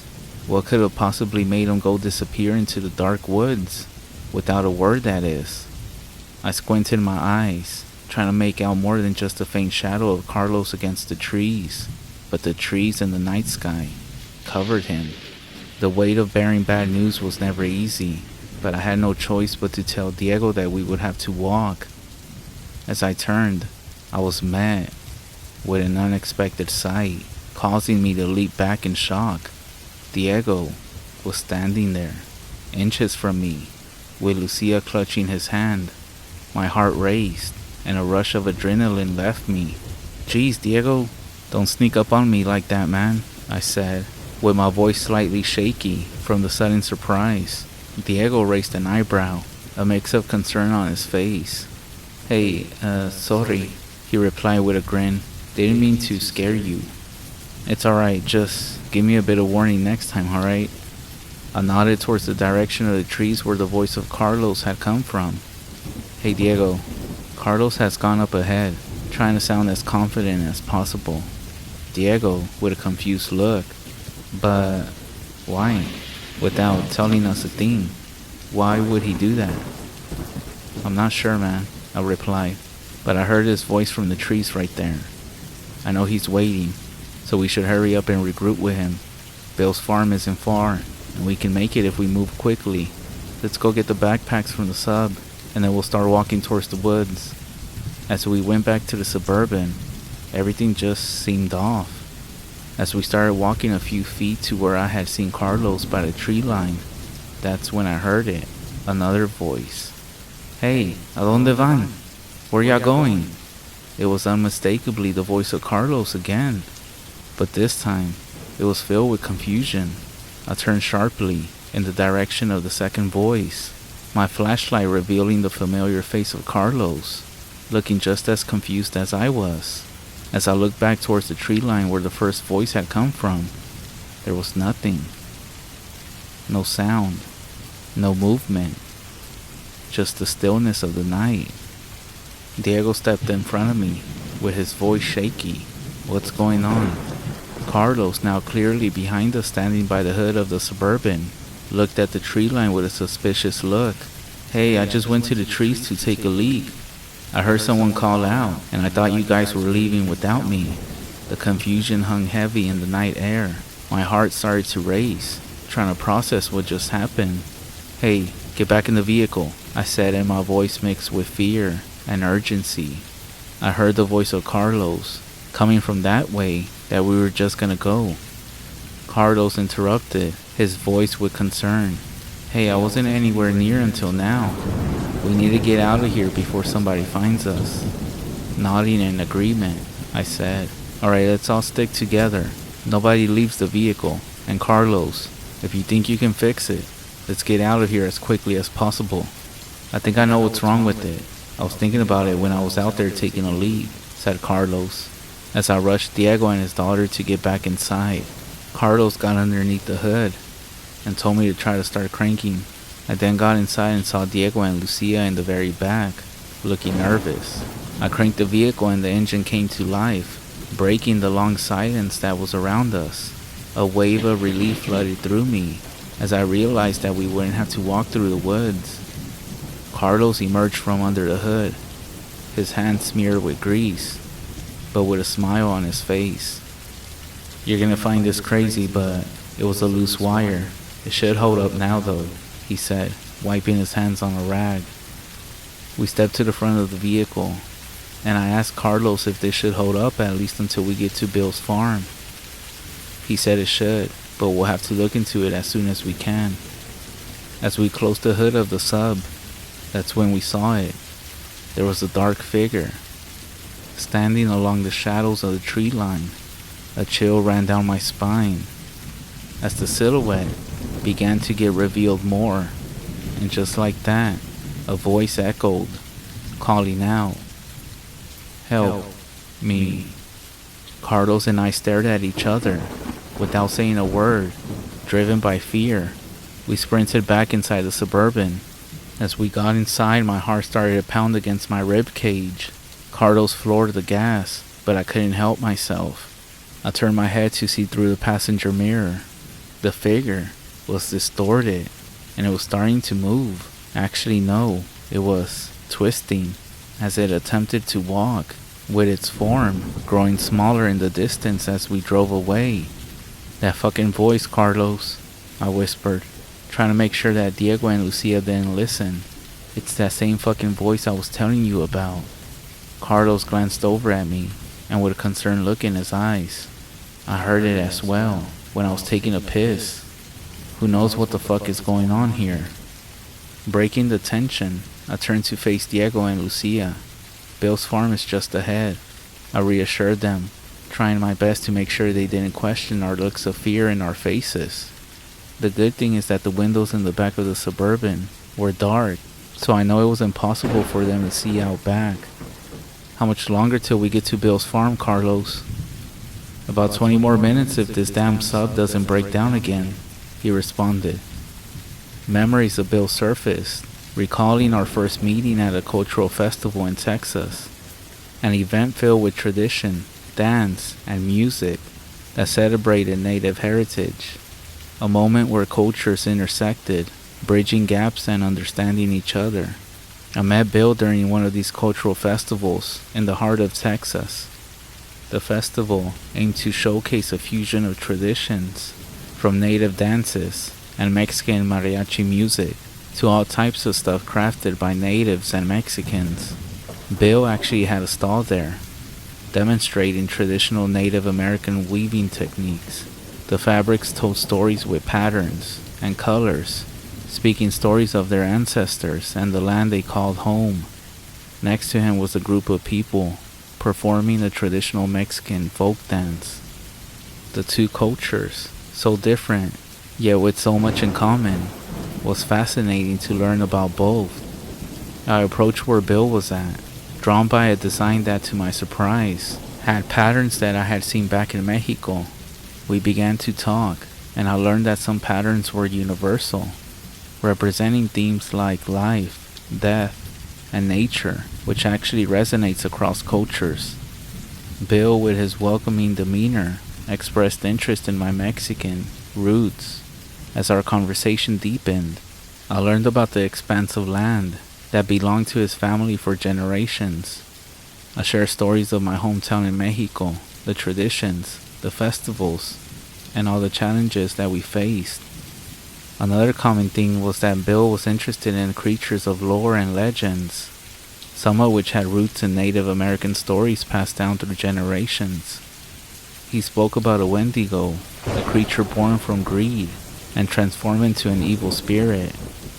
I, in turn, would tell stories from my hometown, La Llorona, the weeping woman who wandered the rivers, searching for her children, La Lechuza, the witch, El Nagual, the shapeshifter, and even El Chupacabra, the fierce blood-sucking creature, which I will actually tell you about if I have time later on. However, what caught my attention the most were the dream catchers that were designed to ward off evil spirits and apparently offer protection. Bill started speaking passionately about these items, explaining how some were made using traditional methods passed down through generations in his Native American community. You see, these are not just decorative items, he said, holding up a dream catcher. They're instruments to protect you. This dream catcher, for example, is said to protect your sleep from nightmares and negative energy. I found myself fascinated, not just by the items he sold, but by the stories and traditions they represented. So through our discussions, Bill often talked about more intricate and custom pieces he had back at his home. You should come by sometime. I have pieces at home that I believe you'll find more fascinating, he said. Taking him up on the offer, a few weeks later, I found myself visiting Bill's farm. The property was a testament to his heritage and his deep-rooted connection to the land. It was here that our conversations grew, leading to confidence and deeper insights about our own journeys. When I first set foot on Bill's farm, I was immediately surprised by how big it was. The land was stretching out as far as the eye could see. Bill actually gave me a tour of the property, pointing out the different sections, and eventually taking me to a secluded work area. This space, covered by all the trees, was where he crafted his items and kept his collection. After this, he invited me to the main house. The walls were lined with his handcrafted artifacts. Bill offered me a beverage. We settled into a comfortable conversation. "You know," he began, sipping from his cup, "from the discussions we've been having, I sense you have a rich history and culture behind you. Have you ever thought of crafting and possibly selling artifacts?" I paused for a second, taking his words in, and with a deep breath, I said, "Actually, Bill, I'm already involved in a different kind of business. What I would like to discuss is the possibility of using this land of yours as part of that business." Bill took a moment, processing what I had just offered. He studied me for a long moment, the weight of my request evident in the air between us. Finally, he broke the silence. "This land is sacred to me and my ancestors. It's a piece of our history, a testament to our survival and culture. If I let you use it, I need you to keep your word that you'll respect the traditions and use it only for good intentions." Bill leaned back on his chair. "For every person you bring through this land," he began, "I will need a certain percentage. This land isn't just a piece of property. It's a part of my tradition, of my ancestors. Using it this way comes with its own cost and risk." We shook hands, sealing our agreement. As I made my way to the door, ready to leave, something caught my attention. There was a streak of what seemed to be black dirt or black dust lining the door frame. Curious, I pointed towards it. "Hey Bill, what's this for?" Bill hesitated for a split second. Then he said, "That's black ash." Then, in a low voice, "That's to ward off yenaglooshi." His simple answer sent a shiver down my spine. I didn't ask him who yenaglooshi is, but I figured it was some kind of spirit, similar to the other ones that he had told me about when I was asking him about the dream catchers. And that's how me and Bill became partners. I had been using his farm for a while, and as a bonus, he treated us like royalty. When we were there at the farm, he got along with everybody. After about 30 minutes and seeing familiar landmarks appearing, I realized we were approaching Bill's farm. As Carlos drove the Suburban down the driveway leading to the main house, the land was very calm. Instead of animals grazing, the goats and sheep were laying dormant, apparently in a deep sleep. The closer we got to the main house, the more a creepy feeling came over us. The whole house was completely dark, no light filtering from any window.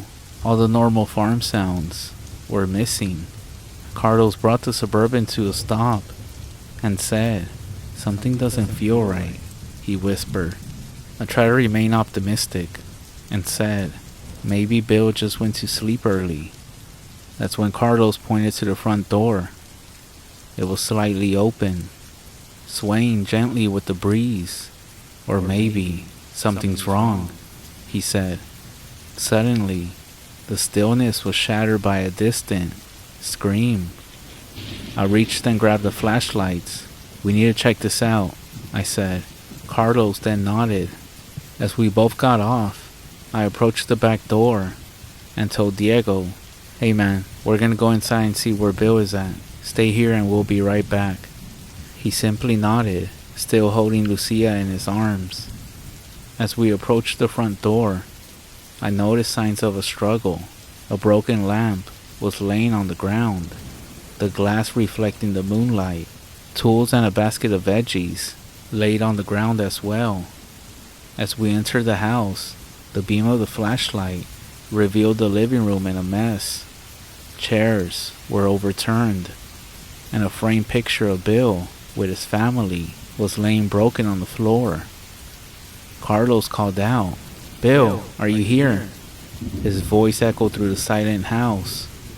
Suddenly, from upstairs, we heard a small whimper, followed by a hushed voice murmuring. Drawn towards the sound, we made our way up the creaking staircase. The voice was growing louder, and as we reached the top of the stairs, we saw Bill. He was seated in a circle of what looked to be salt, surrounded by lit candles, holding onto a worn-out book, his face pale, looking up, revealing a mixture of relief and fear. It looked like he was praying. He then looked at us and said, "The movement of people across the land, especially during the night, has disturbed the resting places of such things." His face then turned towards the window opposite of us, where I saw a shadow quickly move out of sight, and then he looked back at us and whispered, "Yenaglooshi is here."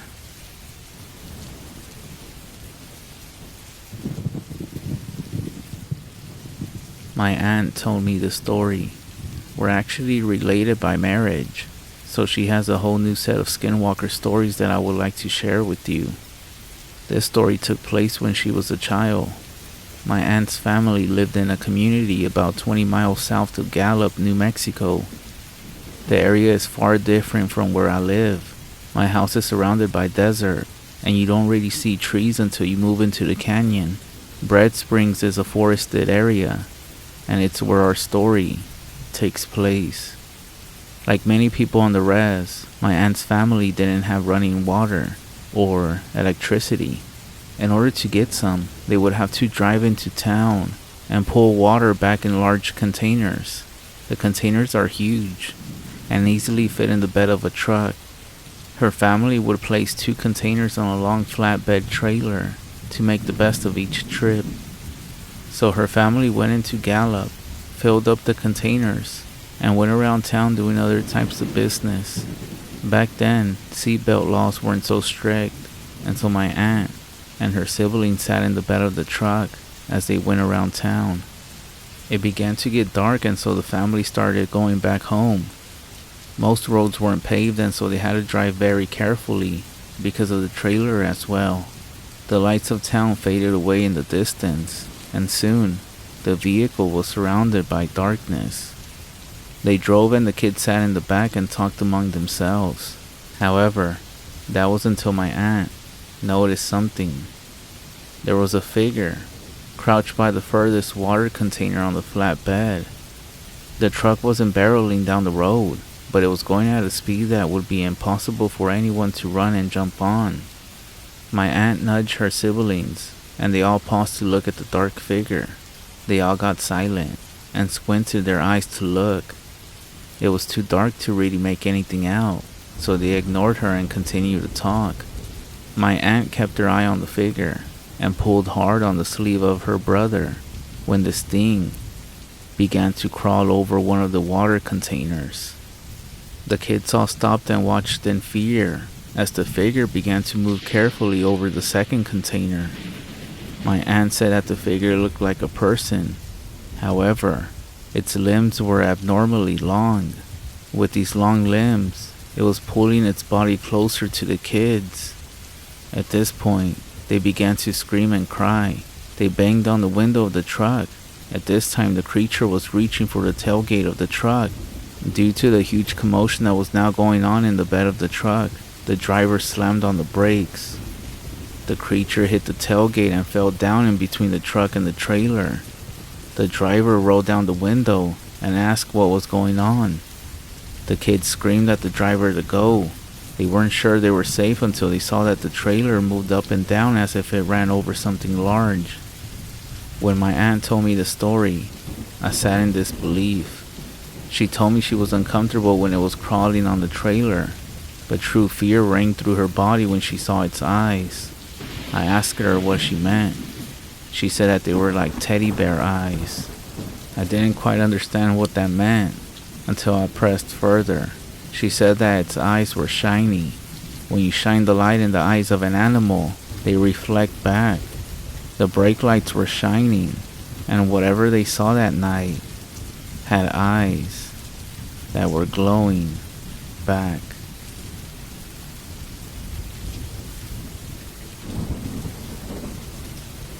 I want to remain anonymous due to the nature of the story. See, I was in the Marines.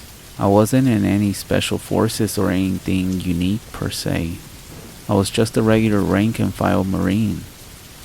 I was stationed at the 29 Palms Marine Corps Air Ground Combat Training Center. I wasn't the only one who had seen or experienced things in the training grounds and surrounding areas. I was told to keep my mouth shut, but I'm gonna die soon anyways, so even if they do come for me, it's not gonna make a difference. It was early April, so the weather wasn't too bad. It wasn't hot during the day, and it wasn't cold at night. I always enjoyed doing field ops during that time of the year. I got away from all the dumb shit that we had to do day in and day out back on the main site, and I was always left to my own when I was out in the field. So late one night, me and a buddy of mine are doing fire watch for our section of the rest area. We had our rifles, helmets with our night vision goggles mounted on the front, and rifles with us. We also had 4 mags and live ammo. That night, an artillery group was doing night practice, so you'll hear the echo of the guns followed by the sound of the shells hitting the ground and exploding. Me and my friend were talking about just random crap when I flipped down my night vision goggles and saw movement out in the distance. At first, I thought it was just the green tint of the goggles fucking with my head, but then I saw it again. I tapped my buddy and asked if he was seeing this. He flipped down his night vision goggles too, and he nodded. "Yeah, but what is it? A coyote?" he asked. "No, man. It's too big to be a coyote. Besides, it looks like it's running around on 2 legs," I said back to him. That's when he tapped me and pointed out into the dark. "Hey, there's more than one, bro," he said. I looked to where he was pointing, and that's when I saw 4 or 5 other figures moving around in the dark. These things weren't that big. I would say maybe about 5'5", give or take. They also appeared to be very strong and built with massive arms and leg muscles. They were dark. They had big dark eyes and no nose to speak of. Their mouth was wide and filled with razor-sharp teeth. They walked around hunched over with their arms dangling by their sides. Their arms themselves were massive. They were running at crazy speeds, occasionally running on all 4s. They had 4 fingers on each hand, and the claws were long and sharp. It was like they had daggers for their nails. "Dude, I think they're getting closer." I nodded. "Yeah, I'm gonna go get the corporal up." He nodded, and I raced over to where our corporal was sleeping at and shook him awake. "There's something out there. You need to come take a look." He cursed under his breath and sat up. "This better be good," he said as he sat up. And then, that's when we heard gunfire. I raced back to my buddy who was shooting in the dark. I looked and I saw these creatures out in the dark, maybe 400 to 300 yards away. As other Marines had woken up to the sound of my buddy shooting, the officer in charge came running up asking what the fuck was going on. When we pointed to the creatures, he froze in place. About this time we heard tons of gunfire suddenly erupt from another unit who was conducting training as well. When I looked back at where these things were, they were no longer there. Instead, they were running on all 4s, directly at us. I raised my rifle and began to fire at them, as those with guns and ammo joined in, and the others who didn't ran back to get theirs. I lined up my sights with the closest one and began to fire into it. I saw chunks of its flesh get ripped off when I hit it, and it tumbled down. But without missing a beat, it regained its balance and kept running at us. At this point, I knew our rifles were useless, but I wasn't gonna leave my buddy. That's when I heard the officer in charge yelling for us to get back in the trucks and get the fuck out of there and get back to main site. Me and my friends turned and booked it for our 7-ton. I flipped on the battery switch and my buddy cranked the truck on. As we began to start moving, I looked out the window in time to see these things reach the camp. A Marine who hadn't realized what was going on until it was too late was impaled by one of the creature's claws and fell to the ground.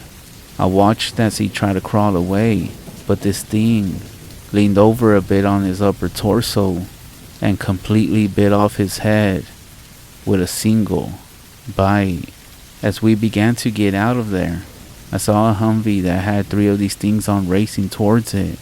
The guy in the turret tried to flip the 50 cal around to unload into the creatures, but he wasn't fast enough, and one of these creatures ripped him out of where he was at and threw him to one of the others. He didn't have time to move before the thing sank its claws into his chest and began to devour him. I watched as the thing on top of the Humvee then jumped down into the hood and shattered the bullet-resistant front glass and pulled out the mangled corpse of the driver and run off into the desert with him. The remaining 3 Marines got out and made a run for our truck. I tapped my buddy to let them get on. However, they never made it. One by one, the things picked them all off and ran off with them, their screams fading into the desert. By the time we got back into the main road back to the main site and caught up with the rest of our unit, we noticed how active the night sky had become. There were helicopters everywhere with searchlights. We figured someone had called it, and they were trying to find the creatures, or the missing Marines. Well, what was left of them anyways. When we were next up at the checkpoint, I noticed something off about the guys manning it. They were wearing all black, and each one of them had a black ski mask over their face, and their night vision goggles down. They didn't have any patches, name tapes, or IDs with them. They were armed to the teeth though. One of their vehicles had a minigun mounted on it. They all carry high-power rifles with high-tech sights, laser sights, and other attachments on their rifles. When it was our turn, they had us step out of the truck and tell them what we saw. After we explained everything, the guy in charge looked at my friend and listed off his full name, date of birth, social security, where his mom and dad were, the name of his dog that he had when he was in middle school.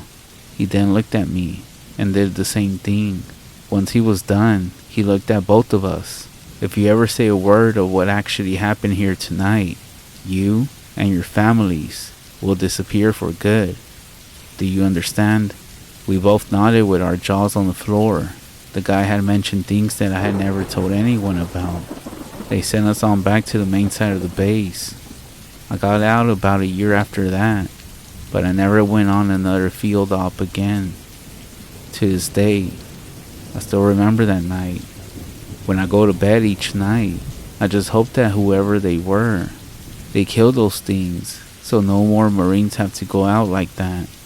In short, if you're ever stationed in 29 Palms, Cali, and you go on a field op, keep an eye out in the dark, and be sure you aren't too far away from a vehicle, and also pray that those things don't decide to turn you into a meal.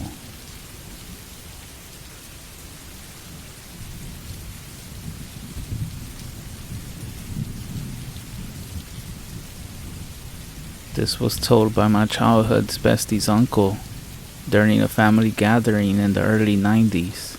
They were a big family and always had cookouts and gatherings, often inviting friends from church or work. So there would always be a nice crowd, and sometimes it went into the evening. This night, some of the men there were police officers, so they were trading stories. While the grown-ups were talking, us as preteens were sitting nearby talking kid stuff. But then I noticed that the grown-ups' tones kinda changed, and I turned around to listen. So for context, we're a small town right at the edge of the 2 different tribal reservations. The sheriff's office patrolled a 30-minute stretch of res that bordered the 2 different tribal lands. It is a flat forest that is beautiful during the day, but scary as hell at night. There is one gas station, grocery store in a little community right in the middle of this 30-minute drive. It closed around 9 p.m. each night. Around 11 p.m., one of the sheriff's deputies got a call over the radio to check something out just south of that community. Now that area was the most isolated, and there was only a very few people that lived there. There are no streetlights other than some out in the stretch of lands where people lived, so this part was a very dark area. The officer went out to the area, and I don't remember if he found a problem. My vague memory is thinking it had something to do with a fence being down, which is bad because some people actually have herds of sheep, cows, horses, so that could cause an accident. He took care of business and started back towards our town. He had only driven about a mile back when he saw a man walking on the side of the road. Again, on this stretch of road, it is so dark, even people can be hit by a car. So the officer stopped to at least get that guy home. The man was young, quiet. He had long black hair. His clothes were old and dirty. Often there are hitchhikers that go from that area to our town to hit the bars and then hitchhike home. But this man was going towards town, which was weird because it was way past midnight. By now, nothing was open. The officer tried to get the man's address, but the man just said, "Take me down the road. I'll tell you when to stop." And it was towards our town, and the little community was also ahead, so that was most likely where he was headed. The officer had a truck, and when someone picks up a hiker, they climb in the back and hit the window when their destination is reached. The officer said, "Alright, jump in," and started down the road. While he was driving, he would take a look back and see the back of the man's black hair. After some time had gone by, and the man wasn't knocking on the window, and they passed the community, and the houses were very few again, the officer decided to look back at the man again. And he was gone. Now if he was drunk, which he didn't seem to be when they spoke, he might have passed out and missed his turn. So he pulls over and thinks that he's gonna wake this guy up. He looks in the back and there's no one there. The officer is like, "What the fuck? Tell me he didn't jump out. He has to be drunk." The cop turns around and tries to backtrack. He passed the community again, but he doesn't see anyone laying on the road or sitting or even walking. He turned into the gas station and kind of tells the radio about it, and then he decides to just head back to town.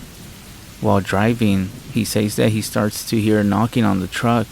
However, it wasn't the back window.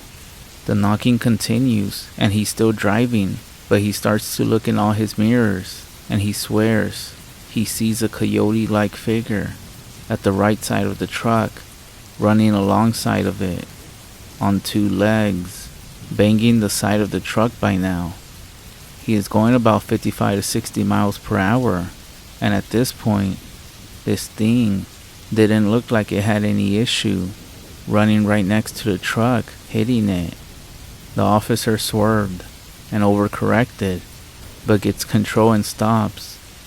But he stops for a second just to check his doors, and then starts to haul ass. He stated that he was going around 80 to 90, and the road also had some curves, so the speed limit is still 55. He was so terrified, and he was so relieved when he went over to the little hill to our town and saw the city lights. I'll never forget this story, and it's kind of rare when I drive that road, but when I do, it's never at night.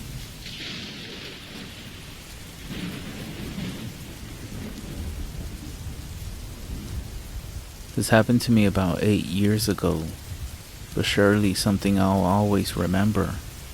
My grandfather had made it clear that I should never talk about what I experienced, and that I should just forget that it even happened. But I feel like I won't ever let go of this memory if I wouldn't be able to release it. So anyways, I was 11 at that time. It was summer, and it's the time that we visit our vacation house, which I'll say is pretty secluded. We don't have any close neighbors, and the house is literally in the middle of the woods. I never disliked going there, as it's close to a river with a waterfall, My parents allowed me to stay in the house with my grandpa, as my mom and dad had a business trip, but I remember them promising that they'll follow as soon as they get back from their trip. My grandpa picked me up around 2 p.m. in the afternoon. The drive was around 3 hours. The evening had arrived, and we're just halfway through because of a major car crash. We were stuck in the traffic for a long time. We almost finished 10 radio dramas while waiting through the traffic. We were finally driving up the mountains, which means we're close home, but the road is very dark and covered in trees. There are some parts of the road where it looked like we're driving through tunnels, as the tree branches were covering the sky. Then, a loud noise broke the silence between the two of us. My grandpa hit a big rock that was sitting in the middle of the road, almost like someone had intentionally put it there to cause inconvenience. This caused the car to smoke, and it turns out that our clutch overheated.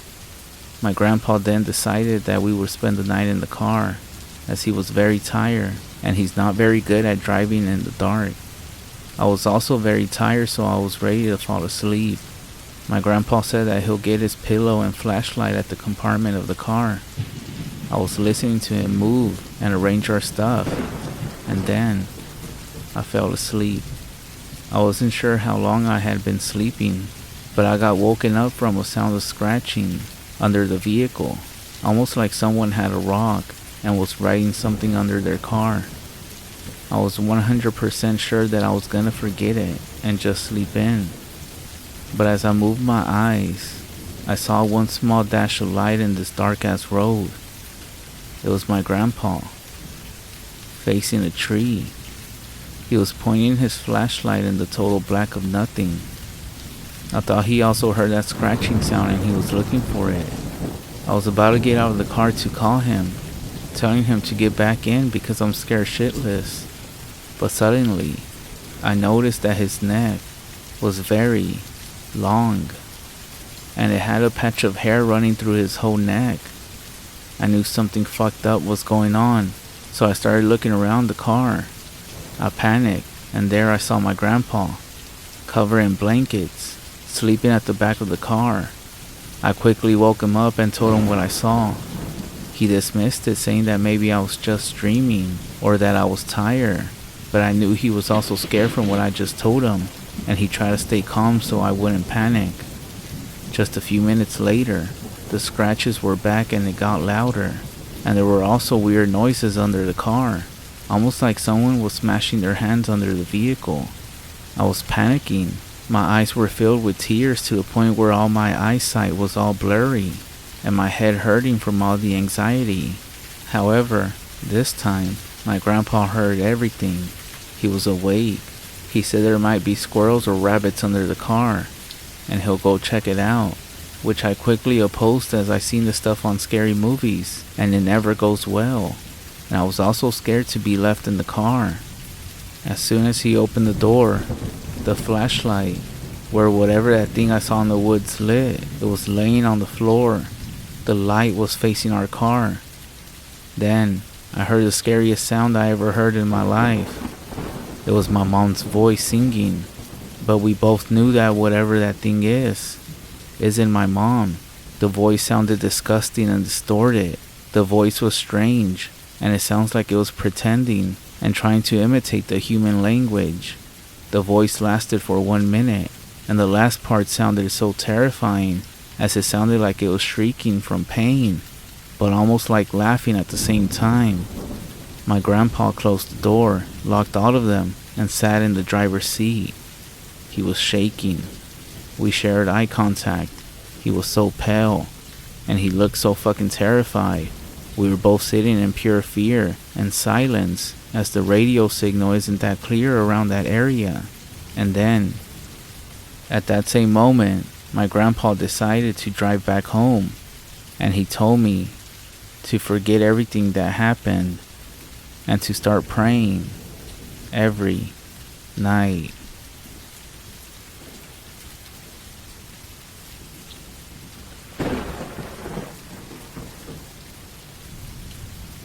So this story happened about 11 years ago. I was a senior in high school at the time. But it's the single most scariest thing I have ever experienced. It's also good to note that it happened in mid-December. I'm from Iowa, and the winters here get cold at night. Like if you get stuck outside, you will end up dying. It's that type of cold.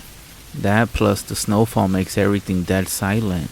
You can hear anything and everything inside the house, and even immediately outside of it. Well, me and my best friend were hanging out in my family's walkout basement, just having a boring winter night playing video games.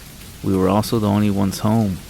The reason it was just us is because my mother went from work straight to a bar to grab a few drinks with coworkers. So me and my friend thought it would be a good idea to break into the family wine. As we were sitting there opening the first bottle, I hear the door to the garage door open and slam shut. I immediately go, oh shit, and start looking for places to hide the bottle. My friend then says, I thought you said your mom was supposed to be out all night. Yeah, she was supposed to, I replied. I then hear a few heavy stomps, and I hear my mom. Meows and boo. Anyone home? I yell back up the stairs. Hey mom, just hanging out in the basement. I hear a few more steps move from the garage door towards the stairs, and she yells out again. Hey, can you come help me with something? I need you up here. I reply back quickly, trying to find a good place to hide the wine bottle. Yeah, I'll be up there in just a second. Then, there was silence for about 20 seconds. Hey, is there anyone down there with you? She yelled back in a more concerned, serious tone, in a voice that was slightly off of my mother's. This was the first thing that told me something wasn't right. Our family never cared if anyone was over, as our house was a very open house to all family and friends. And the voice, it was just wrong. Like it sounded like my mother's voice, but it was missing something. And I couldn't put my finger on it. I was creeped out, so I replied, just, Colton and I are here. After I yelled that back to her, I found a good place to hide the bottle and began walking up the steps to the next level. As I was walking up the steps, I couldn't help but feel the overbearing silence of the house and this feeling that something wasn't right. When I got to the top of the steps, I look over to where the door to the garage is, and also the kitchen right next to it, and it's black. All of the lights were off, and there wasn't even any moonlight shining through any windows. I walked over to the kitchen yelling out, Mom, where are you? Where you at? There was no reply, just silence and darkness. I get this weird shock in my system, like a feeling of full needles, and my adrenaline kicks in full force. I have to get out of here as fast as possible. My mother was not home. I run back downstairs, grabbing my jacket along the way. Hey, what's wrong? Colton says. My mom's not home, dude. I reply as fast as I can, looking for my truck keys. What do you mean? You were just talking with her. I could see the confusion in his face. There's no one home. We need to leave right now. I took a few steps towards the back door that opens up to the yard, and then I see my dog shaking on the couch, and my cat growling behind it. I couldn't leave them. I just knew that if we left, something would happen. Are we leaving? Colton said, still confused as all hell. No, I can't leave them here alone. Something is really off. I'm gonna call my mom and figure this out. I pull out my phone and call my mom. She picks up immediately. Meows and boo, what's going on? She answers, Mom, were you just home? I thought I heard you yelling for me from the second level, and when I went up there, you weren't there. I said in desperation, hoping that she was playing a joke. No, I'm just now leaving the bar. I wasn't feeling very well. Are you okay? What do you mean you heard me? I fill her in on the whole story and she rushes home. Colton and I stayed in the basement with the animals until she got home. However, before she did, you could hear something upstairs. Not walking or sitting on things, but a pressure in the air.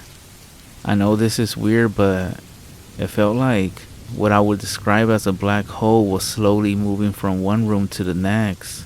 And the word that I would use to describe this, hungry.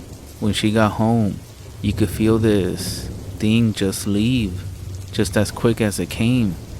Like an overbearing predatory presence had just flown away. We still have never figured out what the hell was going on, and this is just one story of many unexplainable things that have happened to us. But this is the easiest to write down. My mother has passed away now, and I have moved away to Arizona. But whenever I go back to Iowa, and I see Colton, he still gets creeped out by what happened. I will never know what happened, but I do know that whatever it was, it had my mother's voice, and it was evil, and it was hungry.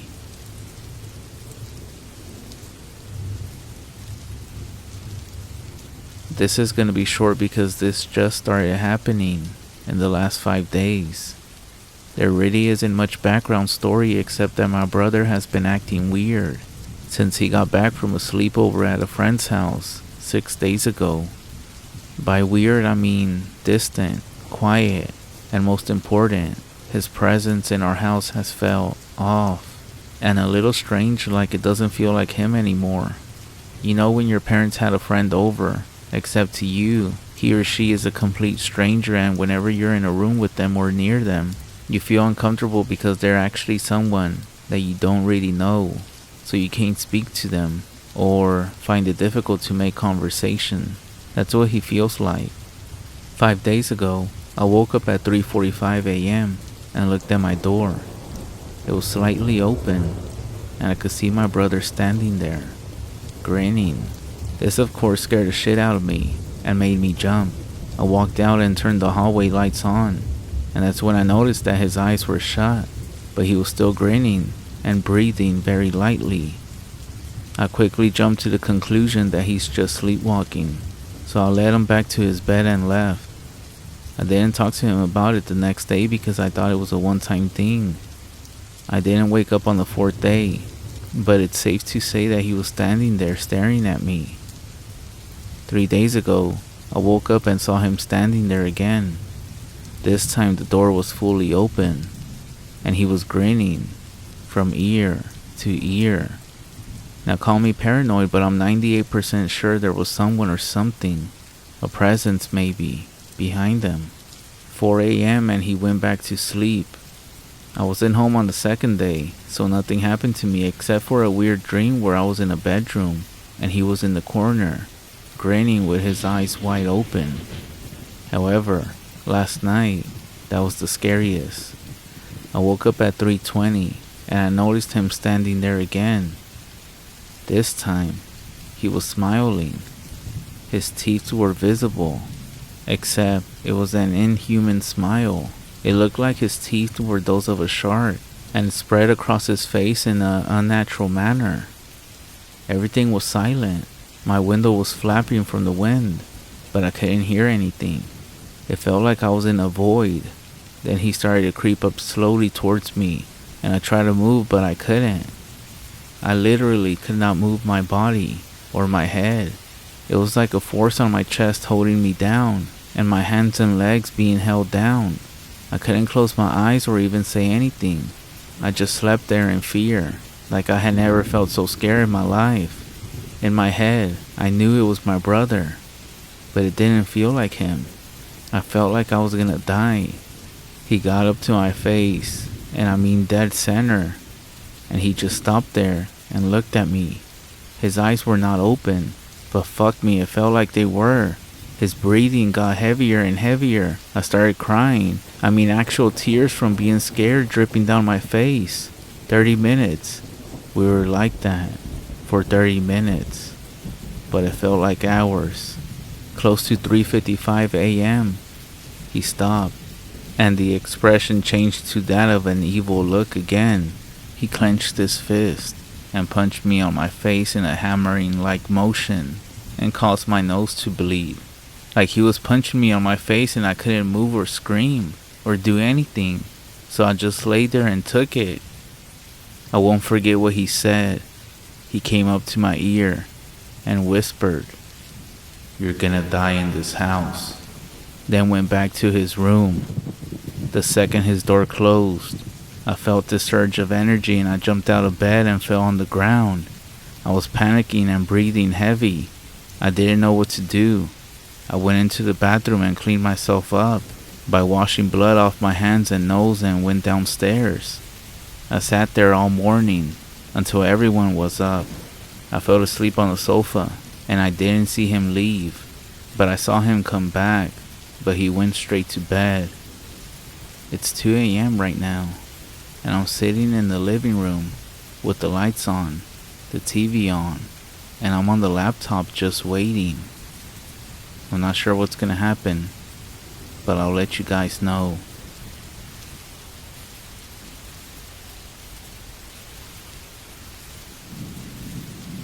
Last night, some shit got weird. I mean, really weird. At 3:15 a.m., I sat downstairs, lights on, wide awake, ready to see what would happen. 3:30 a.m., I'm in the kitchen. Sounds normal, right? But I don't remember walking there or how I got to the kitchen. I'm just there, staring at my fridge. I turned around and noticed that my fridge was my only source of light. 3 knocks, continuously, coming from the kitchen window. Someone was knocking outside. These knocks came in 3s, 6 times. Then I turned to face my door, and there he was, just standing there. The best I can describe it this time is that his entire body was blacked out, including his face. He stood there and the only thing visible was his open wide eyes, and they were more white than normal. I could make out that he was grinning, ear to ear. I tried calling his name, but every time I did, he just shook his head in a violent manner and making this squealing sound. I tried calling his name again, and his head shook and turned even more violent to the point that it made me feel sick. He kept shaking his head, so I tried to move close to the lights to turn it on, and that's when he stopped and smiled in a way that made me jump out of my skin. I jumped back and said his name again, but this time he shook his head and said no. This time louder, loud enough that my parents easily should have woken up from it. I looked at the window, and when I looked back, my brother wasn't there anymore. I turned the lights on, and of course, they didn't fucking work. I tried stepping out of the kitchen, and this is the weird part. Every time I walked out, I walked back in, if that even makes sense. It was like I would walk out of the kitchen, but somehow end up back at the entrance walking in, and every time I tried to walk out, I just felt sick. Like I shouldn't leave the kitchen by all means, but at the same time, I didn't feel safe in there. That place felt like it had no other presence, but only that of an evil thing. I tried running out, and sure enough, I found myself in a loop where I just ran back into the kitchen. This time, my brother was there, and he had a knife in his hands. He was dark black. I mean, his whole body was blacked out, except his eyes. They were the only thing that had some sort of color to him. I even thought of the possibility that my brother was still upstairs asleep, and that this was someone else, or better yet, something else. We stood there for what felt like hours. Then he ran at me with a knife and started swinging. I grabbed him trying to stop him, and his body felt hot. I mean, incredibly hot. Bad enough that I couldn't hold him for long. I thought of screaming, but I couldn't. I really couldn't. I felt like something was choking me, making it harder for me to breathe or talk. So I kicked the fridge till something fell and broke on the ground. Now, we were on the floor. He was on top of me and had the knife inches away from my throat. His body temperature switched, then turned cold. Then he started saying what I'm gonna assume is Latin words. And then all of a sudden he just stopped. He stopped trying to force the knife into me and just stared at me. His face was inches away from mine, and he smiled at me, and his eyes became wider than normal. I felt nothing during that moment. It was like he got me or something. We just lay there like that, his white eyes and sharp dagger teeth inches away from my face, and me just laying there looking at him emotionless. That's when my parents started shuffling about upstairs, and then he did something that's gonna stay with me forever. He opened his mouth, and everything was blacked out, and he screamed in this inhuman manner. If I'm being honest, I heard at least several different voices in that scream. I pushed them off of me, and he moved across the kitchen near the kitchen window, and he stood up. My parents came downstairs and turned the lights on. I put the knife down and looked at my brother, who was back to normal, but he looked like he had just woken up. He asked why he was down there. My parents looked at us confused, and I said I saw him sleepwalking, so I followed him downstairs. My mom looked at the kitchen counter and saw the knife. Then she looked at me and saw hand marks and bruises all over my hands from the fight I had with him. She asked why the knife was there, and I said someone was knocking at the window and we got scared. She looked at me, then to my brother, and then at my dad, who all looked just very confused. They told us that they heard us making loud noises and knocking around, so they woke up. I said we weren't doing anything. My dad then got annoyed and told us to get back to bed. I led my brother back upstairs. I caught a glimpse of my mom when we walked back, and she smiled at my brother, but looked at me, and her expression changed to a concerned look.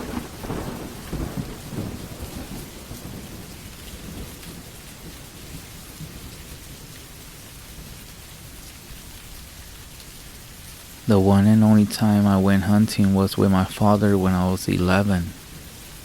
My mom didn't work, so it was up to him to provide for us.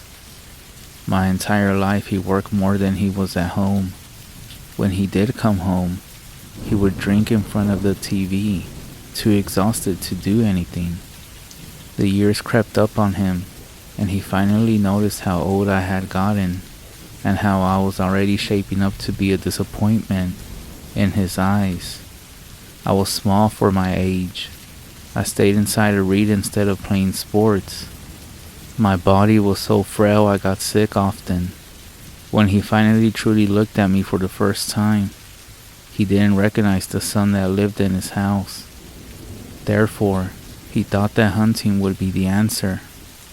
If I would man up and shoot something, maybe I might grow into the person he wanted. We never really spent any time together. Hunting with my father felt like being stuck inside a forest with a stranger. What kind of person even enjoys camping? Was I even missing something? My father kept sipping away at a steel water bottle that I knew didn't have water inside. Without it, he never would have lasted the day. We caught no fish at the lake for lunch the first day. Trying out luck, we went into the forest trying to shoot something for dinner. We packed something to eat, but not much. My father worked hard. However, he was supporting all three of us on his own. I knew it would be four of us soon. My mom hadn't told him yet, and I wasn't sure how he would take it. I really prayed she would leave him. As heartless as that was to hope for, we could go to my uncle's house, so my father could be alone. Maybe retire in a few years without having to worry about supporting a family. Even as a child, I could see how much his job broke his body a little more every day. In my mind, my mother didn't have any kind of feelings for this stranger. Instead of going outside playing with neighborhood friends, I worried about my family's future. In the woods, hunkered down, my father waited for something to come into his sight. For the first time, he made the attempt to talk with me and teach me things. After a while, when he thought I could be trusted, he placed the rifle into my hands and let me get into position. It was far too big for my short arms and little hands. I was scared that if I shot it, the recoil would break my shoulder. I didn't know the first thing about guns. In the movies I had seen they always had a powerful recoil. Line it up, our dinner's over there, my father whispered in my ear. A rabbit came into a clearing. He spotted it first, looking through the sight. I went through everything I had just learned. I only needed to pull the trigger. Such a simple little thing. My father would teach me more things patiently and be proud of me. The first hunting trip with his son would become a cherished memory. But it didn't go like that. I froze up. I just couldn't shoot the rabbit. Aside from not wanting to kill another living creature, I felt like if I shot it, I would be living a lie. My father would try his best to act like the person he should be, teaching me how to skin the rabbit and how to cook it. But he would not actually care about me. He never did. This trip would never turn into a family relationship he wanted. The small rabbit jumped off and out of sight to become a meal for something else. I eased up the grip on the rifle the moment before it was snatched from my hands. My father shot at the rabbit now hidden in the bush. "Why didn't you shoot it?" he hissed at me. When he got angry, his voice got low. He was never the type to yell and scream. I wonder if he did shout at me, I might be less scared of him. Whenever I had a nightmare, it was always the same. My father sitting in the living room in the dark, staring at the TV. I stood in the doorway looking at him, just waiting. The waiting crept dread into my bones. I hated the wait. I wish he would just finally scream at me. I couldn't stand his silent rage any longer.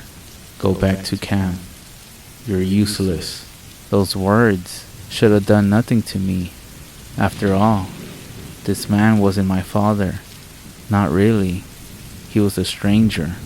And yet, I felt my face full of shame. But I still didn't regret not shooting the rabbit. I went back to the camp trying to make myself useful. I collected firewood. I cleaned up and did anything else that I thought would make my father happy. I heard the sound of a truck. We parked pretty close by, and my stomach sank at the thought of him just leaving me here. But our gear cost a lot of money. He will leave his son in the woods, but not things he worked hard for. For hours I was alone in the tent. I brought a book along. I nearly finished it by the time my father returned. He smelled drunk and like fast food. I knew he had gone into town for supper and a few drinks alone. I only ate a hot dog and a handful of marshmallows. The arrangement was fine by me. The rest of the night he spent by the fire, just drinking. The scene identical to how he spent time at home, just looking forward yet not taking anything in. He stayed outside even after night fell.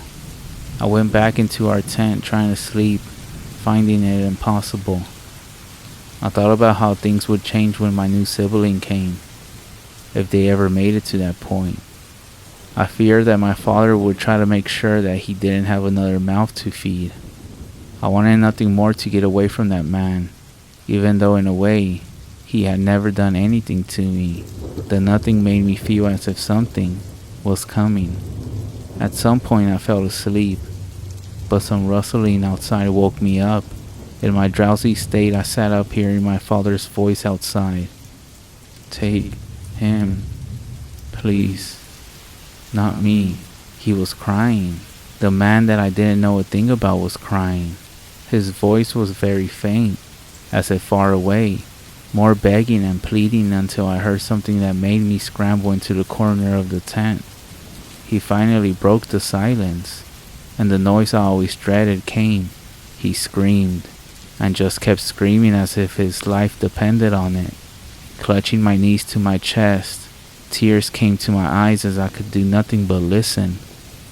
Cracks from the rifle came. Whatever he was firing at, he missed, or it didn't care. The entire exchange only took a few minutes that felt like years. Finally, his voice drifted away, as if he was being dragged at a fast pace. At first, I wanted to stay inside the tent until morning. I cried hard until my throat felt raw and my eyes hurt. When my crying spell stopped, I decided to see if he dropped the rifle. I would need a weapon until I could leave when dawn came. I unzipped the tent only enough to peek outside. The dying fire did not give enough light to see by. I needed to go outside. Finding a flashlight, I carefully got out, hyper aware of every sound around me. Scanning the ground, I saw the hot dogs were still where I left them. If my father was attacked by a wild animal, why didn't they take these as well? Did the smell attract something and decided a full-grown man would be a better meal? I saw no sign of the rifle, only tracks in the dirt where my father made his last stand. I felt sick because I realized he was coming towards the camp instead of the truck when he got snatched away. He was either trying to save me or wanted to use me as bait. Thinking the truck would be a better place to wait until the morning, I started to look around trying to find a trail towards it. I stopped when I heard a voice. "Please, not me. Help." It sounded so hurt and awful, but I knew that was my father calling out. For the first time in my life, he was trying to reach me. I abandoned the idea of the truck. I foolishly turned away and went towards the voice. For hours I walked in those woods getting hopelessly lost. I felt sick with fear. Anything could be in the dark, and I only had a small flashlight to protect myself. Whatever took my father easily overpowered a full-grown man. I didn't have a choice if it came across me. I would let my emotions take over and it might get me killed. Then again, I was only a child back then, so I shouldn't be too hard on myself. "Please, please." The voice came from close by, very low and raspy, but still my father's voice. I had been walking for hours at that point. My small body wasn't meant to move this much in the cold, wet darkness. I knew a fever already coming, and wasn't thinking clearly as I walked towards the voice. I didn't even consider it may be someone else aside from who I wanted to find. Coming into a clearing, I started to look around with my flashlight. The small beam of light landed on something that made me choke on air. Someone killed a deer, skinned it, and hung it from a tree. In the darkness, that's what it looked like. I knew what a skinned deer looked like. It's what my mind wanted to see. The kill was so fresh, blood still dripped down onto the grass. I couldn't stop myself from starting to take a shorter and shorter breath when a whisper of a thought came to my mind that the body wasn't a deer. "That's not him," I said out loud, only to myself. "That's not him. It's a deer. It's a small deformed deer with small legs." Unable to stop myself, I suddenly hunched over and threw up my meal from hours before, mostly bile that stung my throat. Seeing such a sight in the dark made me completely snap. Instead of screaming, I started to laugh, on my knees alone, lost and scared beyond words. Weak chuckles at first, that turned into a cackling, that soon turned into heavy sobs that locked up my chest. "It's not him." I was sobbing, holding myself, not being able to look at the body in front of me. After getting another few glances between tears, I saw how different the legs were compared to what deer legs should look like. I only held on to some hope it wasn't my father skinned and hanging from a tree, because I had just heard him a few minutes before entering the clearing. The kill was new, but skinning took a while, even if you knew what you were doing. In the next few moments, I saw why my hope was unfounded. I forced myself to stop crying when I saw a pale face in the dark. On the other end of the clearing, the face looked at me through the trees, just beyond the skinned body. I opened my mouth to ask for help, but nothing came out aside from a croak. To my horror, the face came out of the trees with the rest of its terrible body. I didn't understand what I was seeing, even though the pale creature stood out in the darkness. I wanted to believe I was still in my tent dreaming this entire thing. The monster was a thing of nightmares. It was skinny, so much so I could see every bone in its body. It had arms so long they walked on its elbows, the rest of its arms folding backwards, sticking up above its head. The same was for its legs. It crawled on its knees, legs pointed up towards the sky. The pale thing saw me. Inhuman sunken eyes on a flat human-shaped face. Standing up, I thought I could run. It was still a few feet away, and judging from how deformed its body was, I doubt it could move very fast. I only got to take a single step back when it raised an arm. The rest of its arm snapped ahead, easily covering the distance of the clearing. I assumed it couldn't reach more with its entire arm because it was bent back, but I was mistaken. Twisted fingers grabbed the front of my shirt. I was dragged, too in shock to do anything. Raising me up, I met those horrible black eyes. The smell of rotting breath nearly made me pass out. I was so small and frail I could do nothing to fight against this monster. Most likely my father was dead. It would skin me and eat me, and I couldn't do a damn thing about it. The whole situation was so bleak. I surprised myself over what I did next. I started to laugh again. The monster's features twisted in confusion. I still laughed until tears came back to my eyes. And that thing, whatever it was, copied me. It laughed my own voice back towards me, and we both ended up laughing until I physically couldn't any longer. I wish I had an explanation of how I escaped from that creature. I was told later that I had been found on a hiking trail. A week later, nearly starved to death. Even after my body recovered, my mind didn't. Everyone assumed I had killed my father in those woods, and the event just broke me. I wish I could believe that, and that the creature I had seen wasn't real. I don't remember the 2 years after I had been found. I ate and slept, not doing much else. One day, I weakly laughed at a joke I overheard. When the doctors found out I would react to any kind of comedy, they were able to get me to laugh myself back to a new normal. I remember seeing that monster in the woods. Then, I was with my mother and a new little sister. No memories in between. I haven't yet told her about that creature. They found some rope with my father's blood on it. However, they didn't know where his body was, or even how I got up into the tree to tie up that rope to start with. The case was still open, and would be for the rest of my life. I do still want to give a warning to everybody about that thing in the woods. I'm sure it's still out there waiting.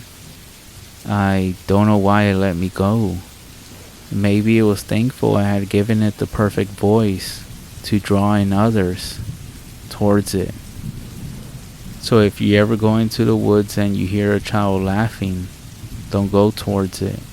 That's actually the time to leave before it's too late.